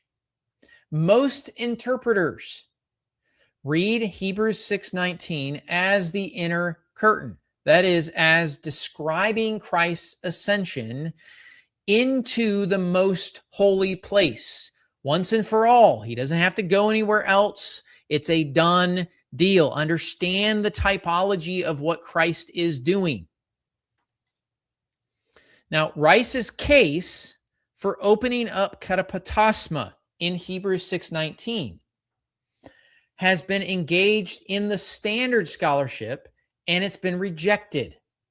Standard scholarship does not accept Rice's scholarship. It's not well articulated. It's not, again, understand that a lot of the Adventist scholars are seeking to uphold their view on it. Okay, the Day of Atonement context of Leviticus 16:2 and the architectural specificity of the inner curtain settles the question against Rice's claim to the all three veils. Well, it doesn't say it. Possibly, that's what Rice claims is, well, there's three veils and we don't really know which one. So there's a possibility that it could be. That's not good exegesis. That's not what the author, if you follow the text of Hebrews, that is not what he's saying. So move 2 collapses on direct scholarly engagement. The standard evangelical commentary names Rice's article, the very article that supposedly the Adventist position is using to support their claim, and it rejects the ground in which Rice uses for this particular item. Now, let's go to move number 3. In Darcom Volume 4, the committee's strategy was that Hebrews' silence on the two-stage question preserves space. I find this one interesting. I'm going to pause for a second because this is the very thing that I get all the time from people like Edwin and Jason and Kevin, all these Adventist apologists that engage. Oh, you can't. That's an argument from silence. You can't do that. Hey, your entire argument for the sanctuary model is built on an argument from silence. Your committee acknowledges it, and yet you balk at me if I use an argument from silence. Come on. So here's what Dr. O'Brien says. What Christ does before God is not specified further here. But elsewhere in Hebrews, it is clear that he appeared in heaven to intercede on our behalf. You can look at chapter 2, verse 18, chapter 4 verse 15, chapter 7, verse 25. It is certainly not to conduct an ongoing heavenly liturgy. It is not. Okay? Since his sacrifice was a unique event, the parallel between the Day of Atonement and Calvary breaks down at this point and attempts to force the analogy between the image and the reality are misguided. This is the quote that I read the last time with it being misguided. Remember, read this. Pay attention to what O'Brien is saying. The committee's silence preserves the position.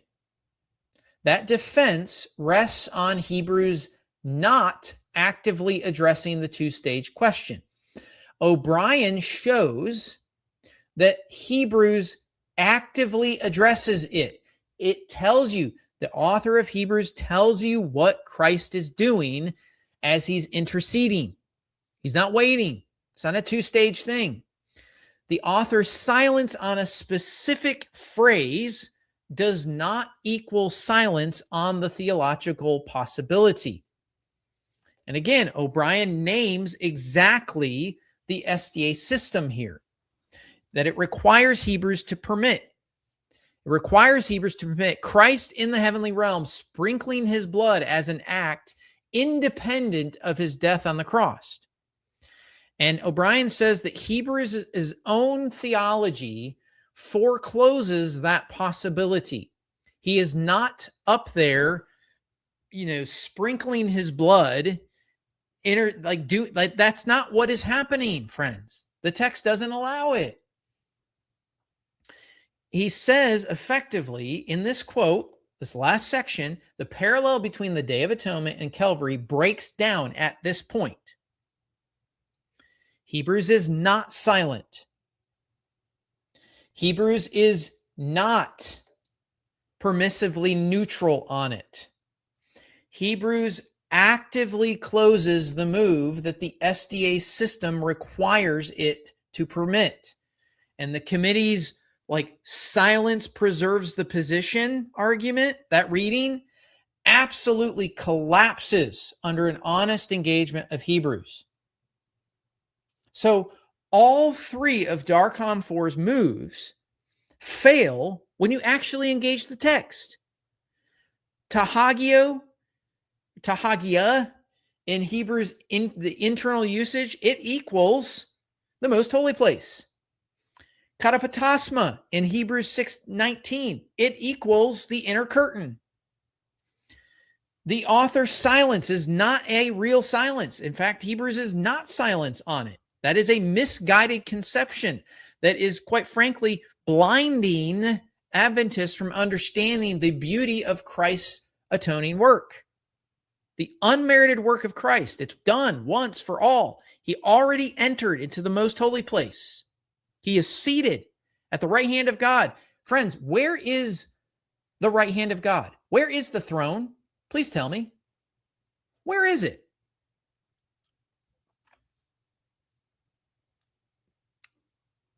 It's in the most holy place. All right. So just to recap here, okay, move 1. We already talked about this, the ta hagiogeneric that Salom says, okay, very clearly articulated, that is defeated by Hebrews' internal usage, the Epistle of Hebrews' internal usage. Secondly, the katapetasma is not necessarily inner. That's what Rice says. Lexical case. This is defeated. Just paying attention. We already went through this, okay? That cannot hold. It's very clear that the internal usage is the most holy place. And then thirdly, Hebrews' silence preserves the position. Absolutely not. Absolutely not. This is defeated entirely by the epistle, the letter to the Hebrews. The actively forecloses this concept by telling you what is going on. And remember, O'Brien says that the parallel breaks down at this attempt. It's misguided. It presses the typology too far. It's misguided. The strongest SDA case on Hebrews crumbles. This is the official Biblical Research Institute volume on this. This is the best of the best of the best. 3 moves that are supposedly scholarly, and they're all refuted decisively. Hebrews, on its own internal usage and active theological content, cannot bear the SDA 2-stage ministry, no matter how much, my Adventist friends, how much you think it works. It breaks down. It extends far past the analogy. It doesn't work. It's not textually driven. That is the Hebrews case. Now, we are going to move into the seated Christ text, the actual structural posture. We're going to move into the seated sections real quick. I want to look at these with clarity, okay? When he had made purification for sins, he sat down at the right hand of the majesty on high.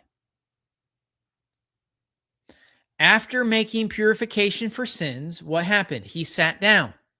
The seated posture follows the completed sacrificial work. This is the posture inside the theology. What's the next passage? This is chapter 8. Remember, we were in chapter 1, verse 3. This is the central internal process of chapter 1. Moving to chapter 8, verse 1.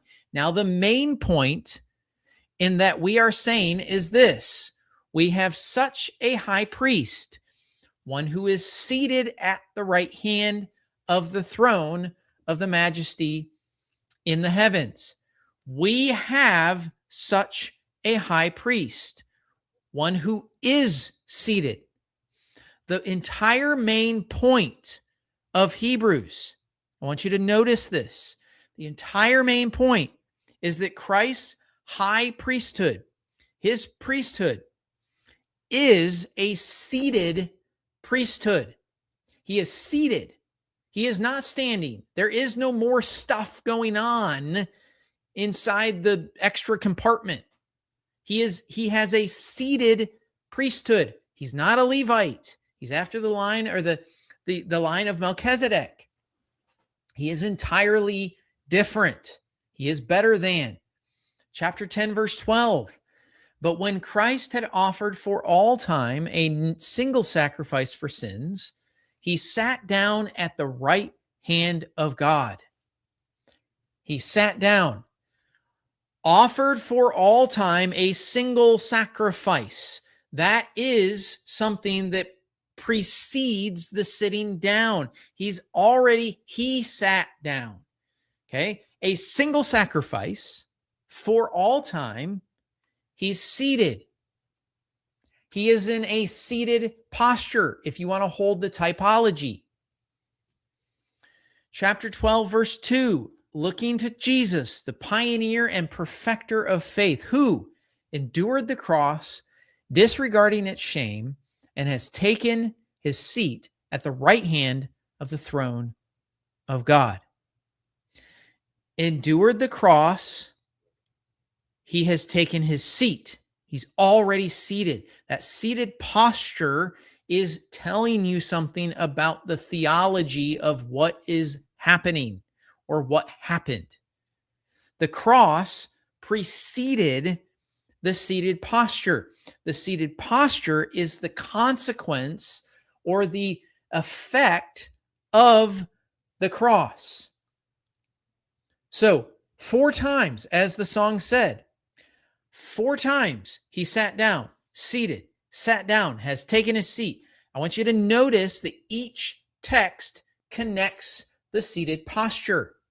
It's very clear. In every single case, the seated posture follows. And this is the theological consequence of the completed sacrificial work at the cross. The posture is not incidental. The posture is theological. He is not a standing priest. He is a seated priest king. That's what he is. That's what our priest king is. That is what our Savior is. It is beautiful, and it flies in the entire face of this 2-phase bifurcated atonement theory that is an argument from silence. Now, before we get into or hear from the commentators here, I want you to notice where this seated language comes from. It is not a It's not a stray metaphor. It's not just a haphazard thing. Every he sat down in Hebrews is a deliberate echo of the one Old Testament text that is the most quoted verse in the entire New Testament. That is Psalms 110, verse 1. The Lord says to my Lord, sit at my right hand until I make your enemies your footstools, your footstool. This is a direct connection. Hebrews applies this verse Christologically in chapter 1, verse 13. Sit at my right hand until I make your enemies a footstool for your feet. For all four seated texts, chapter 1, verse 3, chapter 8, verse 1, chapter 10, verse 12, chapter 12, verse 2, are drawing on this single enthronement psalm. And he is detailing, this is the detail that closes, in my opinion, the door on any possibility of the SDA reading. The session in Psalm 110, verse 1, has a built-in endpoint. Notice the endpoint. Until. Sit until I make your enemies your footstool. I want you to watch what Hebrews does with that until at chapter 10, verse 13. Having said, okay, Christ sat down, the author continues, and since then has been waiting until his enemies would be made a footstool for his feet. Waiting. The seated Christ is waiting.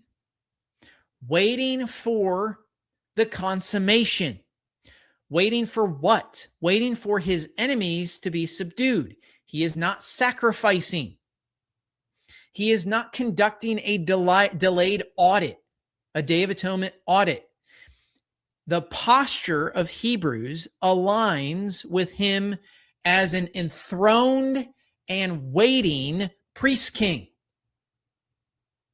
And on this exact model, this exact observation on Psalms 110, another scholar by the name of Craig Koister points this out in Anchor Yale Bible Dictionary. He puts it this way. I'm going to read it. Here's kind of a general quote, but here's from page 188. He says this: after the Son made purification for sins, he sat down at the right hand of Majesty on high.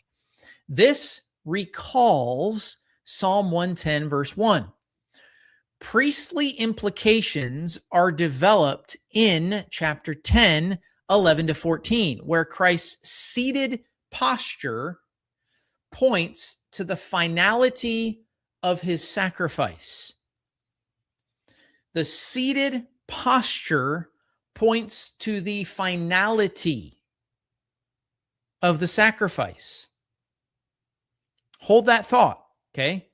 Just hold that thought for just a second. Now, I want to go to another scholar. This is William Lane in his commentary on Hebrews 9 through 13 in the Word Biblical Commentary, which is the standard critical. I will just say this, the Word Biblical Commentary, if you were ever to put any money into any single volume set, it's a massive volume set. I think it's 53 volumes, okay? This was the very first big volume set that I purchased inside of Logos, and I did it not even knowing. I didn't even know how good it was. I did it because there was an incredible discount going on, and the rep at Logos said, hey, you should get this. I said, okay. And I did not know how great this volume set is. Okay, this is the standard critical academic English Hebrews commentary. We actually met William Lane in episode 3.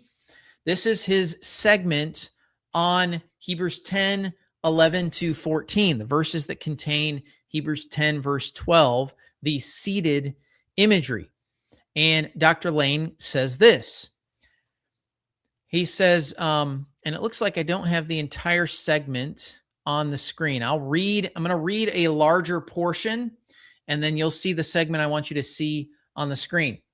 He says this: Christ offered only a single sacrifice for sins. The aorist tense of the verb indicates here that the action is past and complete. The effectiveness of this single offering extends for all time. Now, here's where it says on the screen, even his posture declares the sharp difference between Christ and the Levitical priest. His unique sacrifice accomplished, he sat down at the right hand of God. Moving in, I'm going to read actually the section that's not on the screen. The allusion to Psalm 110, verse 1, resumes the thesis statement in chapter 8, 1 and 2, and reinforces the image of Christ as the enthroned priest. The concept of Christ's session in the presence of God was first introduced in chapter 1, verse 3, but only now is its significance for the writer's argument clarified. Now on the screen, Jesus sits because his sacrifice requires no repetition. His heavenly session attests that the benefits of his sacrificial death endure perpetually. The sacrificial phase of his priestly ministry is completed. Jesus sits because the sacrifice requires no repetition. The sacrificial phase of his priestly ministry is complete. Hagia, once for all. This is Dr. Lane. This is the standard critical academic English Hebrews commentary. The sacrifice or the sacrificial phase is completed. Period. The SDA system requires, understand this, friends, the SDA system requires Christ's heavenly priestly ministry to have an uncompleted sacrificial phase. Specifically, and I'm going to be very specific here, specifically the Day of Atonement typology phase that began in 1844. If the sacrificial phase is completed at the seated posture, and the seated posture is established as Christ's heavenly state from his ascension forward, then there is no sacrificial phase remaining for Christ to begin. It's done. The seated Christ is post-sacrificial. There's no more sacrificing. There's no more. It's done. It's been done. That is what the seated posture means in Hebrews' argument. That's it. That's what it takes. Not just Christ is exalted, not just Christ has authority. It's not, well, that was just the phase one, and now he's applying the atonement. No, it's done. He sat down because there is no the sacrifice phase is done. It's finished. It's done. Now, O'Brien is going to make the point again. Okay, let's go to O'Brien. He says this, and this is the seated posture marks the end of the need for further sacrifice. What Christ offers is not specific. Although the context shows that his sacrifice was made once and for all when he offered himself, that he sat down in chapter 8, verse 1 indicates that the need for further sacrifice has ended. even though his intercessory activity for others continues. Now, don't conflate that last statement with Adventist ongoing stuff. That's not what Adventists mean. Don't conflate that last segment. The need for further sacrifices ended, even though his intercessory activity for others continues. Intercession is different. This is the precise theological boundary. Sacrifice has ended. Intercession continues, not application. There is no part of the sacrifice being done. There's no part of it. It's over. He's not doing the Day of Atonement crap. And I don't mean that to be light. Okay? It's done. There is no sacrificial part being done. Intercession is different. Christ's present heavenly ministry, what he is doing right now at the right hand of the Father, is intercession on our behalf. That's Hebrews 7:25. It is not some sort of second phase of the Day of Atonement. It's not. It's not an investigative review of your records. It's not a delayed Day of Atonement that you have been sold a bill of goods. Friends, the sacrifice is done. Intercession is different. Now, on that note, again, O'Brien picks up. In contrast to the unreal situation assumed in verse 25, the first part of 25, Christ has been manifested on earth once for all at the consummation of the ages, in order to deal precisely or decisively with sin. The primary feature of his self-offering is its singularity, emphatically proclaimed as once for all. This singular event has occurred at the decisive final moment of history, the culmination of the ages. Christ's self-offering is sufficient and final for all history, past, present, and future. No, there is no future something that's going to drop. Christ's self-offering is sufficient and final for all history, past, present, and future. Past Christians, present Christians, future Christians, all history. Christ's self-offering covers all of them. All. Last I checked, when I study the word all, it means all. There is no second phase that somehow begins in 1844 and you don't know when it's going to come up and you got to be perfect and your name comes up and it's going to check the right. That is complete mythological fabrication on the part of the early pioneers and now supported by the church. The offering is sufficient and final. The seated Christ is the visible structural marker of that sufficiency and finality.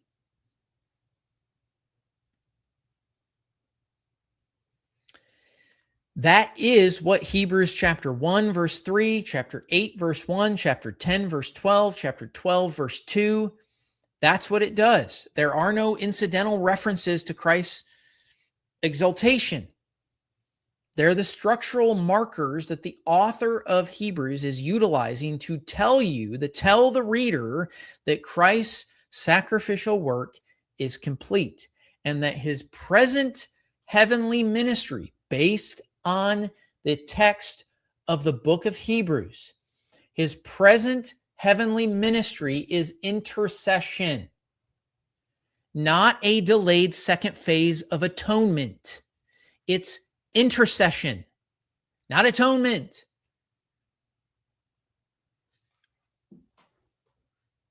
Now, it would be very easy to think that this reading, I've already heard this from Adventists. Oh, Mike just appeals. You saw it. You probably caught it in my engagement with Kevin Morgan. Oh, he just is appealing to scholars. Friends, these scholars are not my appealment, okay? You can read the text on your own. But please, if you don't know the language, I challenge you to come to your own conclusion only reading the Greek text. I challenge you. Read the Greek text. Don't read the English words. Read the Greek text. Come to your opinions. The fact that you're reading English means that you're relying on scholars that specialize in translation. You hope they get it right. They do. They're very good at what they do. You can have the same kind of confidence in looking at scholars that specialize in all these other areas of the language. You don't have to agree with them, but use them to work through the actual arguments. And most importantly, when a scholar engages the very scholars that support your opinion, you probably should pay attention. That's what good scholarship does. Now, I want to start with the newest scholar, okay? I want you to look at the dating on this particular scholar. This is very, very recent. It's from Erdman's, which we've already looked at, okay? But this is the updated version. This is Amy Peeler, 2024. This is brand new, okay? This is very, very new. Says this: the fact that he takes his seat indicates that Christ's work with respect to sin is done. His story, however, is not complete. While he sits, he is waiting. Notice that Peeler, this is 2024, okay? Peeler catches both halves at once. The sitting means the sin work is done.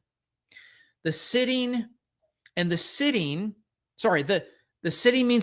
sin work is done, and the sitting is a waiting, not a working, which is exactly what Psalms 110, until, okay, while he sits, he is waiting, not sacrificing, he's waiting. Now, I want to look at this is 7 different scholars. I want to look at the whole bench of scholarship, 7 standard Hebrews commentaries. This is critical, academic, and evangelical across 4 decades of scholarship. These are not from all the same commentary denominations, but notice what is stated. What does Lane say? Same argument. Sacrifice phase of his priestly ministry is completed. O'Brien, we've already looked at. Coister, Christ's seated posture points to the finality of his sacrifice. Peeler, we just read. Cockrell, which is the NICNT version. Nothing more need be done for God's people to be delivered from sin and brought into God's presence. Attridge, which is the critical scholarship. Hermania, once his sacrifice on Calvary was completed, Christ's atoning work was completed. And then Ellenworth, he has obtained eternal deliverance. This is a common understanding inside of scholarship. Adventism is unique, obscure. It argues from a position of silence. Well, the text doesn't say, and so, well, I guess I can. And I know I'm being a little facetious there, but that's the argument.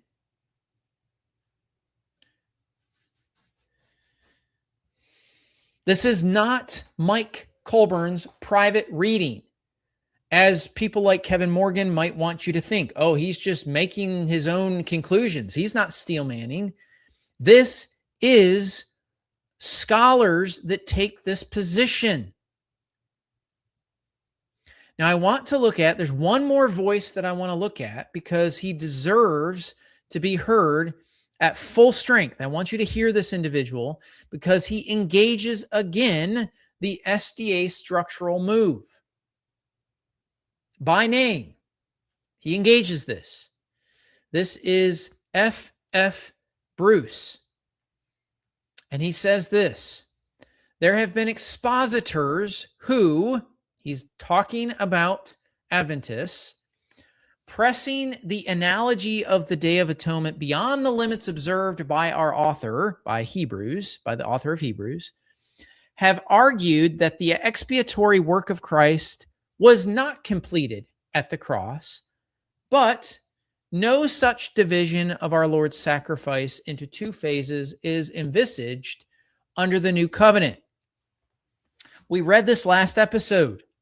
Friends, who is the expositors who, pressing the analogy of the Day of Atonement beyond the limits observed by the author, have argued that is the SDA move? Precisely, directly named. That is the exact theological move. And it overstates Hebrews. It's not in the text. The Day of Atonement typology pressed past what Hebrews itself does. And they do that to argue Christ's atoning work is not finished, however they want to phrase it, okay, is not finished at Calvary, but continues in a heavenly phase. And Bruce's verdict, which I would agree with, is no such division of our Lord's sacrifice into two phases is envisaged under the new covenant. Well, here's what I will say. And by the way, he even reaches to an Anglican article, the one oblation of Christ finished upon the cross. But I will say this, okay? When Bruce says that no such division of our Lord's sacrifice into two phases is envisaged under the new covenant, I get why Adventists make the argument, because they do not believe they are under the new covenant as a Christian believes. The Adventist position on covenant theology is that the new covenant is an extension of the Mosaic covenant, repackaged and reapplied through the work of Christ. So Christians don't believe that. That is an entirely different model of covenant theology. Again, to support what scholars like F.F. Bruce will say, no such division of our Lord's sacrifice can be seen into two phases is envisaged under the new covenant. And here is the detail that to me should kind of stop an Adventist viewer. If you're here watching and you're an Adventist, this should stop you cold turkey in your tracks.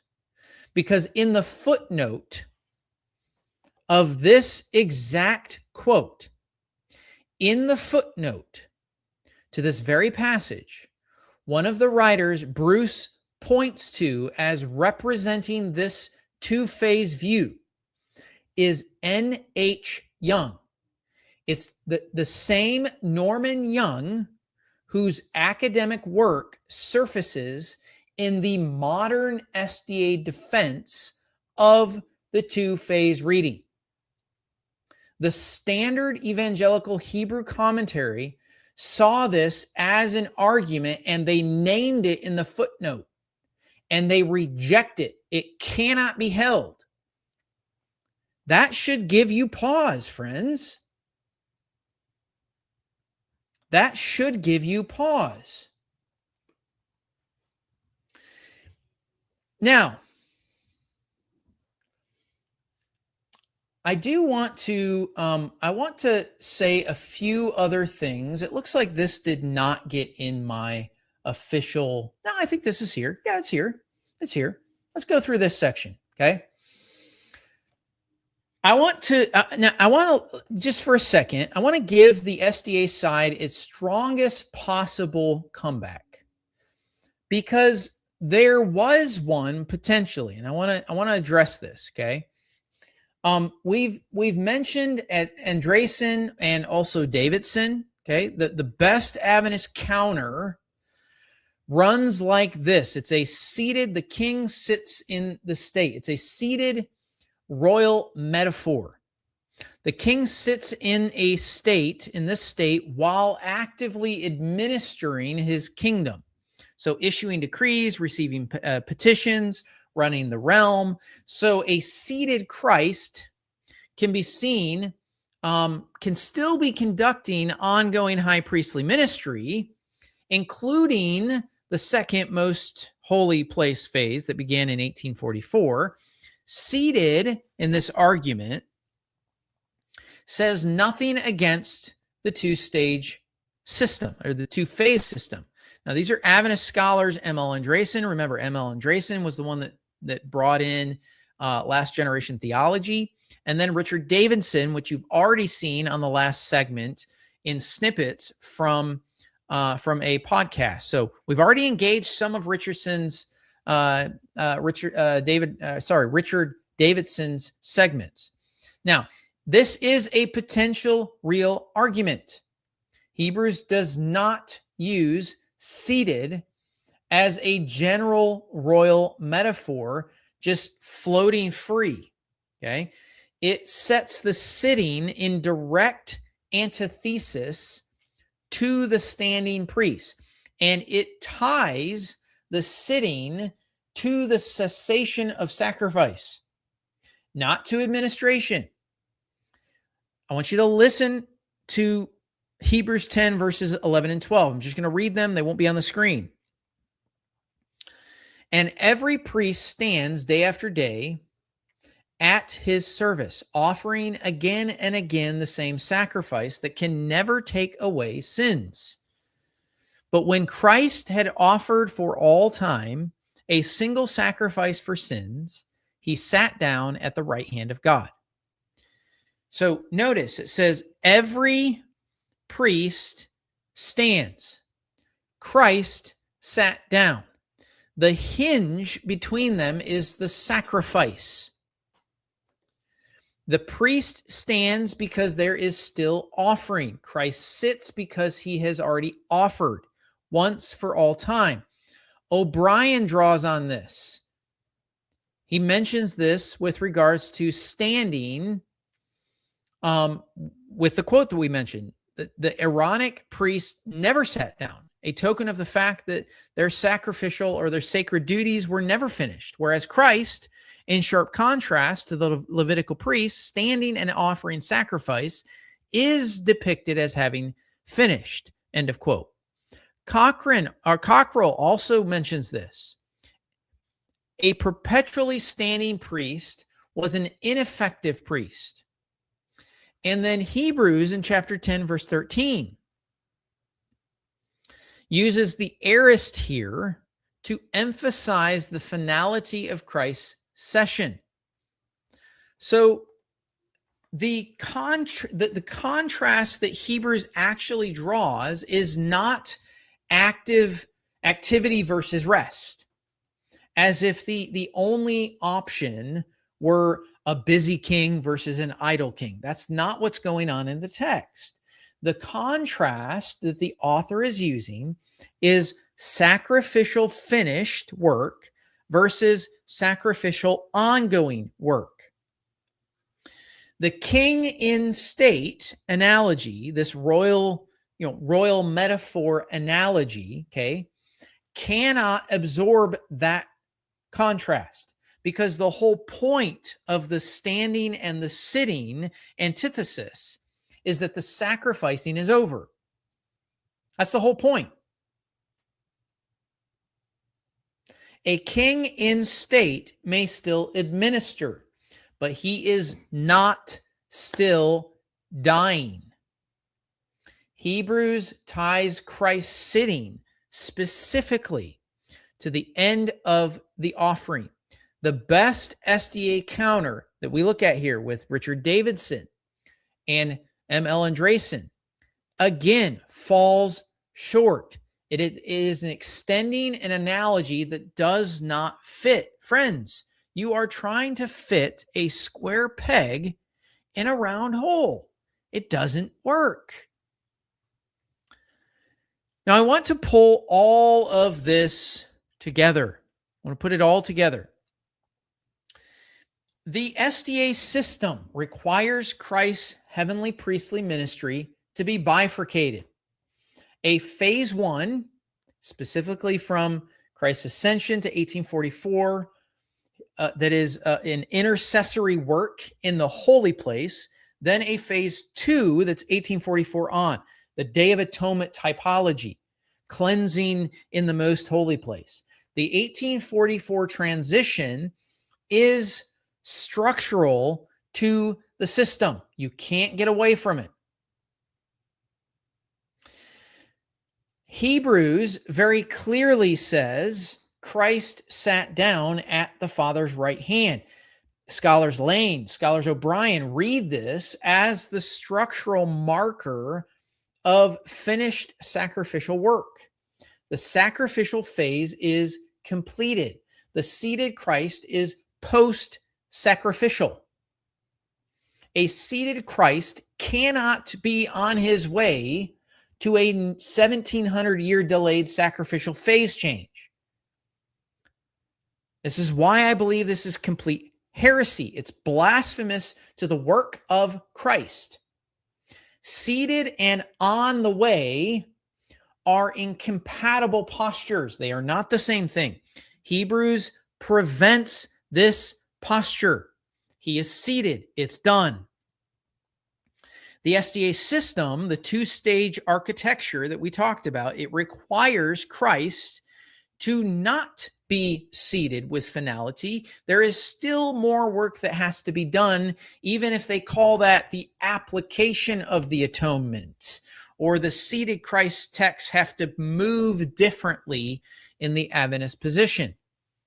The text established that the seating is final. It's done. It's making a statement.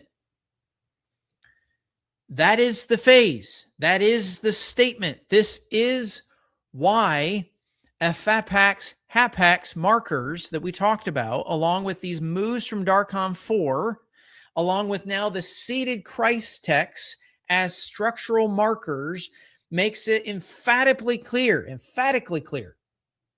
The Adventist position cannot hold its weight when you exegete the text. It requires an argument from silence. And the committee knows that. They admit it. The Adventist position cannot bear the text itself. Now, as always, in closing, I do want to just mention, to try to be intellectually honest about our conversation, what do I think was pressed well? What was honest? What was done well? And maybe what are some areas we could do better? Darcom 4, what was one? Darcom 4's 3 moves. I articulated those very specifically. Salom on hagia and Rice on katapetasma. The committee, remember their statement on Hebrew silence. All of that was engaged on their own merits, not my opinion, their statements. Okay? Then we dealt with, I think fairly, O'Brien's direct refutation of those scholars, Salom and Rice, on their own engagement. O'Brien dealt with hagia in Hebrew's internal usage with regards to the most holy place. Rice is cited and dismissed. The silence defense foreclosed by Hebrew's own theological content. Then you have the 4 seated Christ texts. Those are very clearly anchored in Psalm 110, verse 1. The until that makes the session a waiting session, not a working session. It is a waiting session. Okay, we read about that from Lane. We read about that from O'Brien, Coister, Peeler, Cockrell, Attridge, Ellenworth, 7 standard commentaries, most of them not from the same discipline. Plus, we looked at F.F. Bruce that names the exact 2-phase division that Adventism does. It names it as rejecting it. No such division. None. No such division of our Lord's sacrifice into 2 phases is envisaged under the new covenant. The cumulative case against the SDA reading, and friends, If you're an Adventist apologist and you're going to engage, you better engage these passages. You better engage your own arguments. Deal with the issues, because there is absolutely no argument so far that allows the text to say what the Adventist position says. It's an argument from silence that's bolstered from other arguments that are possible but not supported by the text. Now, what was overpressed? First of all, Salom's lexicon or Septuagint statistics. Yeah, they're real. But again, I'm not dismissing that.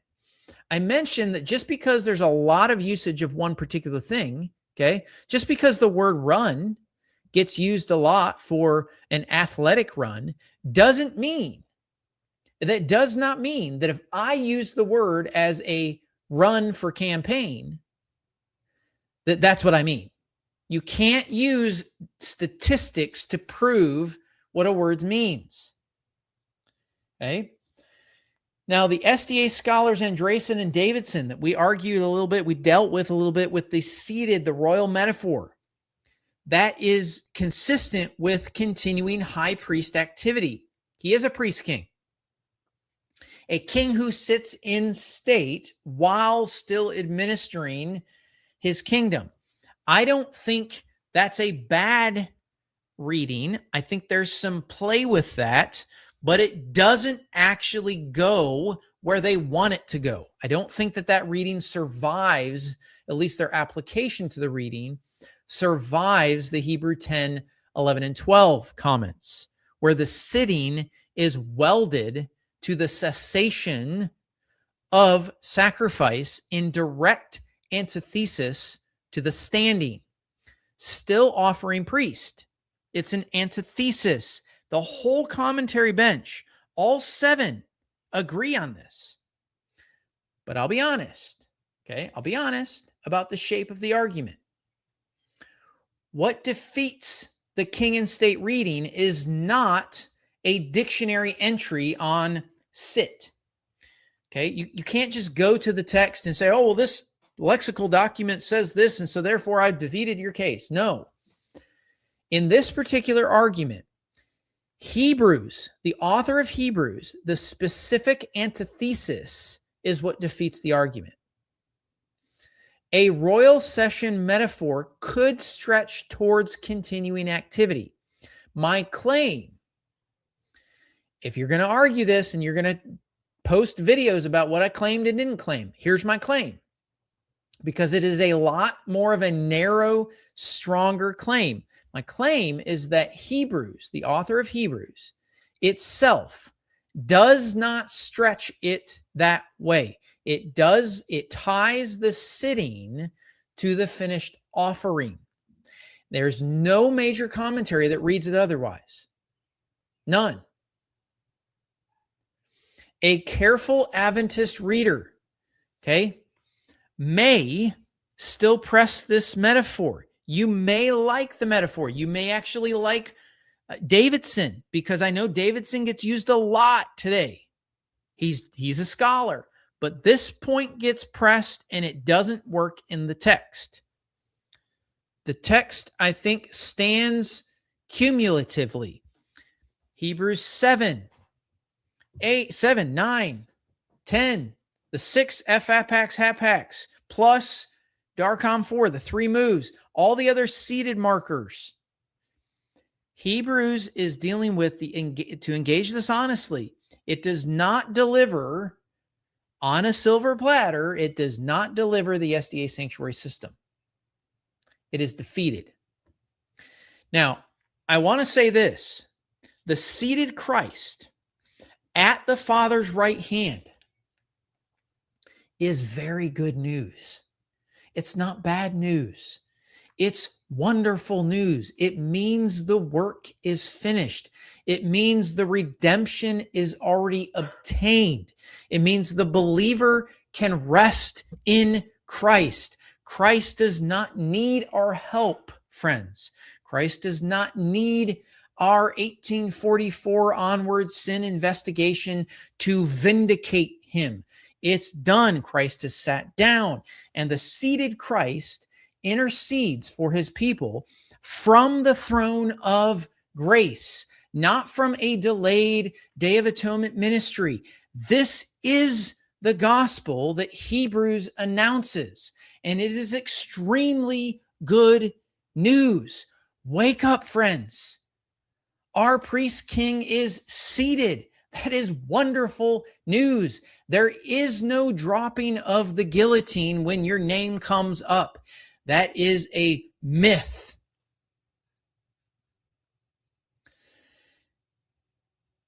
As we move out of this episode and into the next episode, episode 9, will be very specific.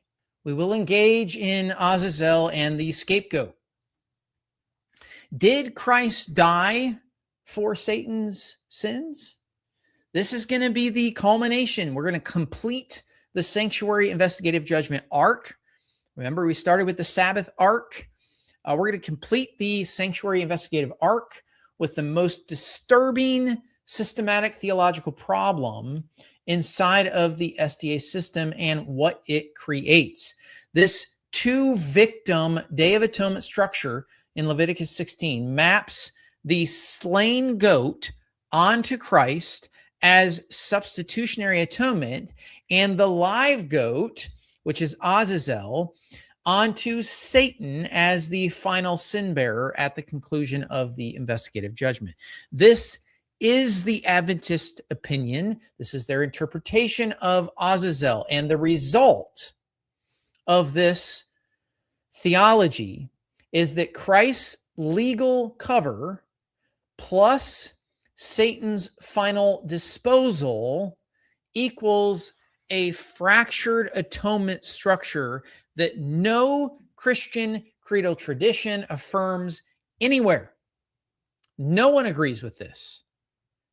We will hear Roy Gain, the Andrews University leading Levitical scholar, on Leviticus 16 itself, foreclosing the SDA reading of Azazel from inside the SDA tradition. Bring your Bibles. Go read Leviticus 16 because it will be fun. One final thought, one final word as we exit out of today's conversation. Now the main point and what we are saying is this. We have such a high priest, one who is seated at the right hand of the throne of the majesty in the heavens. This is the main point. Hebrews 8:1 announces it. We have such a high priest seated. Christ has sat down, past tense. He is seated. The sacrificial work is finished. The atonement is the cross. The seated Christ is interceding for his people now from the throne of grace because the work is done. There is nothing that is pending. The work is done. There is no 1700-year delay.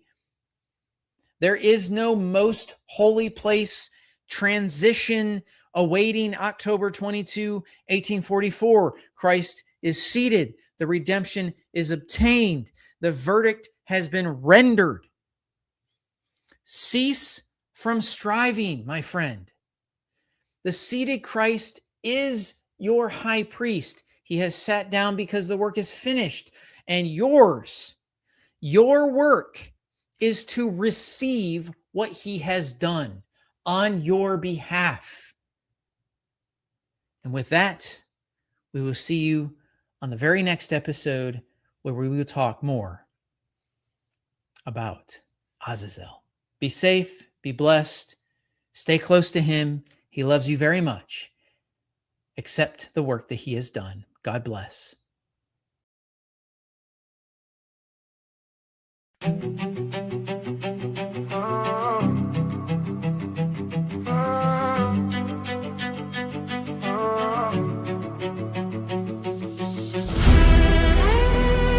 Mugs up. open book. Let's rock. Yeah. Scroll, feed, scroll, every line on tap. Cheap grace talk, little truth in the chat. They selling feel good, cotton in the brain. We brewing strong words, snapping every chain. Thinking cup fam, pour it up, let it steep. Scripture in the filter, let the doctrine see. We don't chase trends, we expose the schemes. Test every system, pull apart the seams, yeah. False thrones fall when the text gets read. Context cuts deep, 2 edge to the head. Armor on tight, we don't play with the dog. We dissect wolves, verse by verse, line by mark, yeah. It's that battle at the thinking cup. Breaking all the chains while the book raised up. Word in my hands, let it light my path. Tearing down lies with a holy wrath. We in war at the thinking cup. Every single show bring the scripture up. Mind on the truth, let the old ways die. Let the word of God stand, let the smoke just rise. They dress up doubt in the cap and the gown. Clever little quotes trying to water faith down. We bring whole counsel, not clip, not trim. From the garden grown to the glory him. Line up, line, see the story connect. From the prophet's cry to the cross effect. We train saints up with the tools to see how the text reads us while we think we read. It's a field, man, you not a bedtime tale. We equip, we correct when the filters fail. So when false light shines with a plastic glow, you can spot that twist from a mile or so. This that battle at the thinking cup. Breaking all the chains while the book raised up. Word in my hands, let it light my path. Tearing down lies with a holy wrath. We in war at the thinking cup. Every single show bring the scripture up. Mind on the truth, let the old ways die. Let the word of God stand, let the smoke just rise. Minds renewed, hearts awake. Old world shake, new path take. Eyes on Christ, systems fall. Truth stays true, that's the call. That's the call. That's the call. That's the call. It's that battle at the thinking cup. Breaking all the chains while the book raised up. Word in my hands, let it light my path. Tearing down lies with a holy wrath. We in war at the thinking cup. Every single show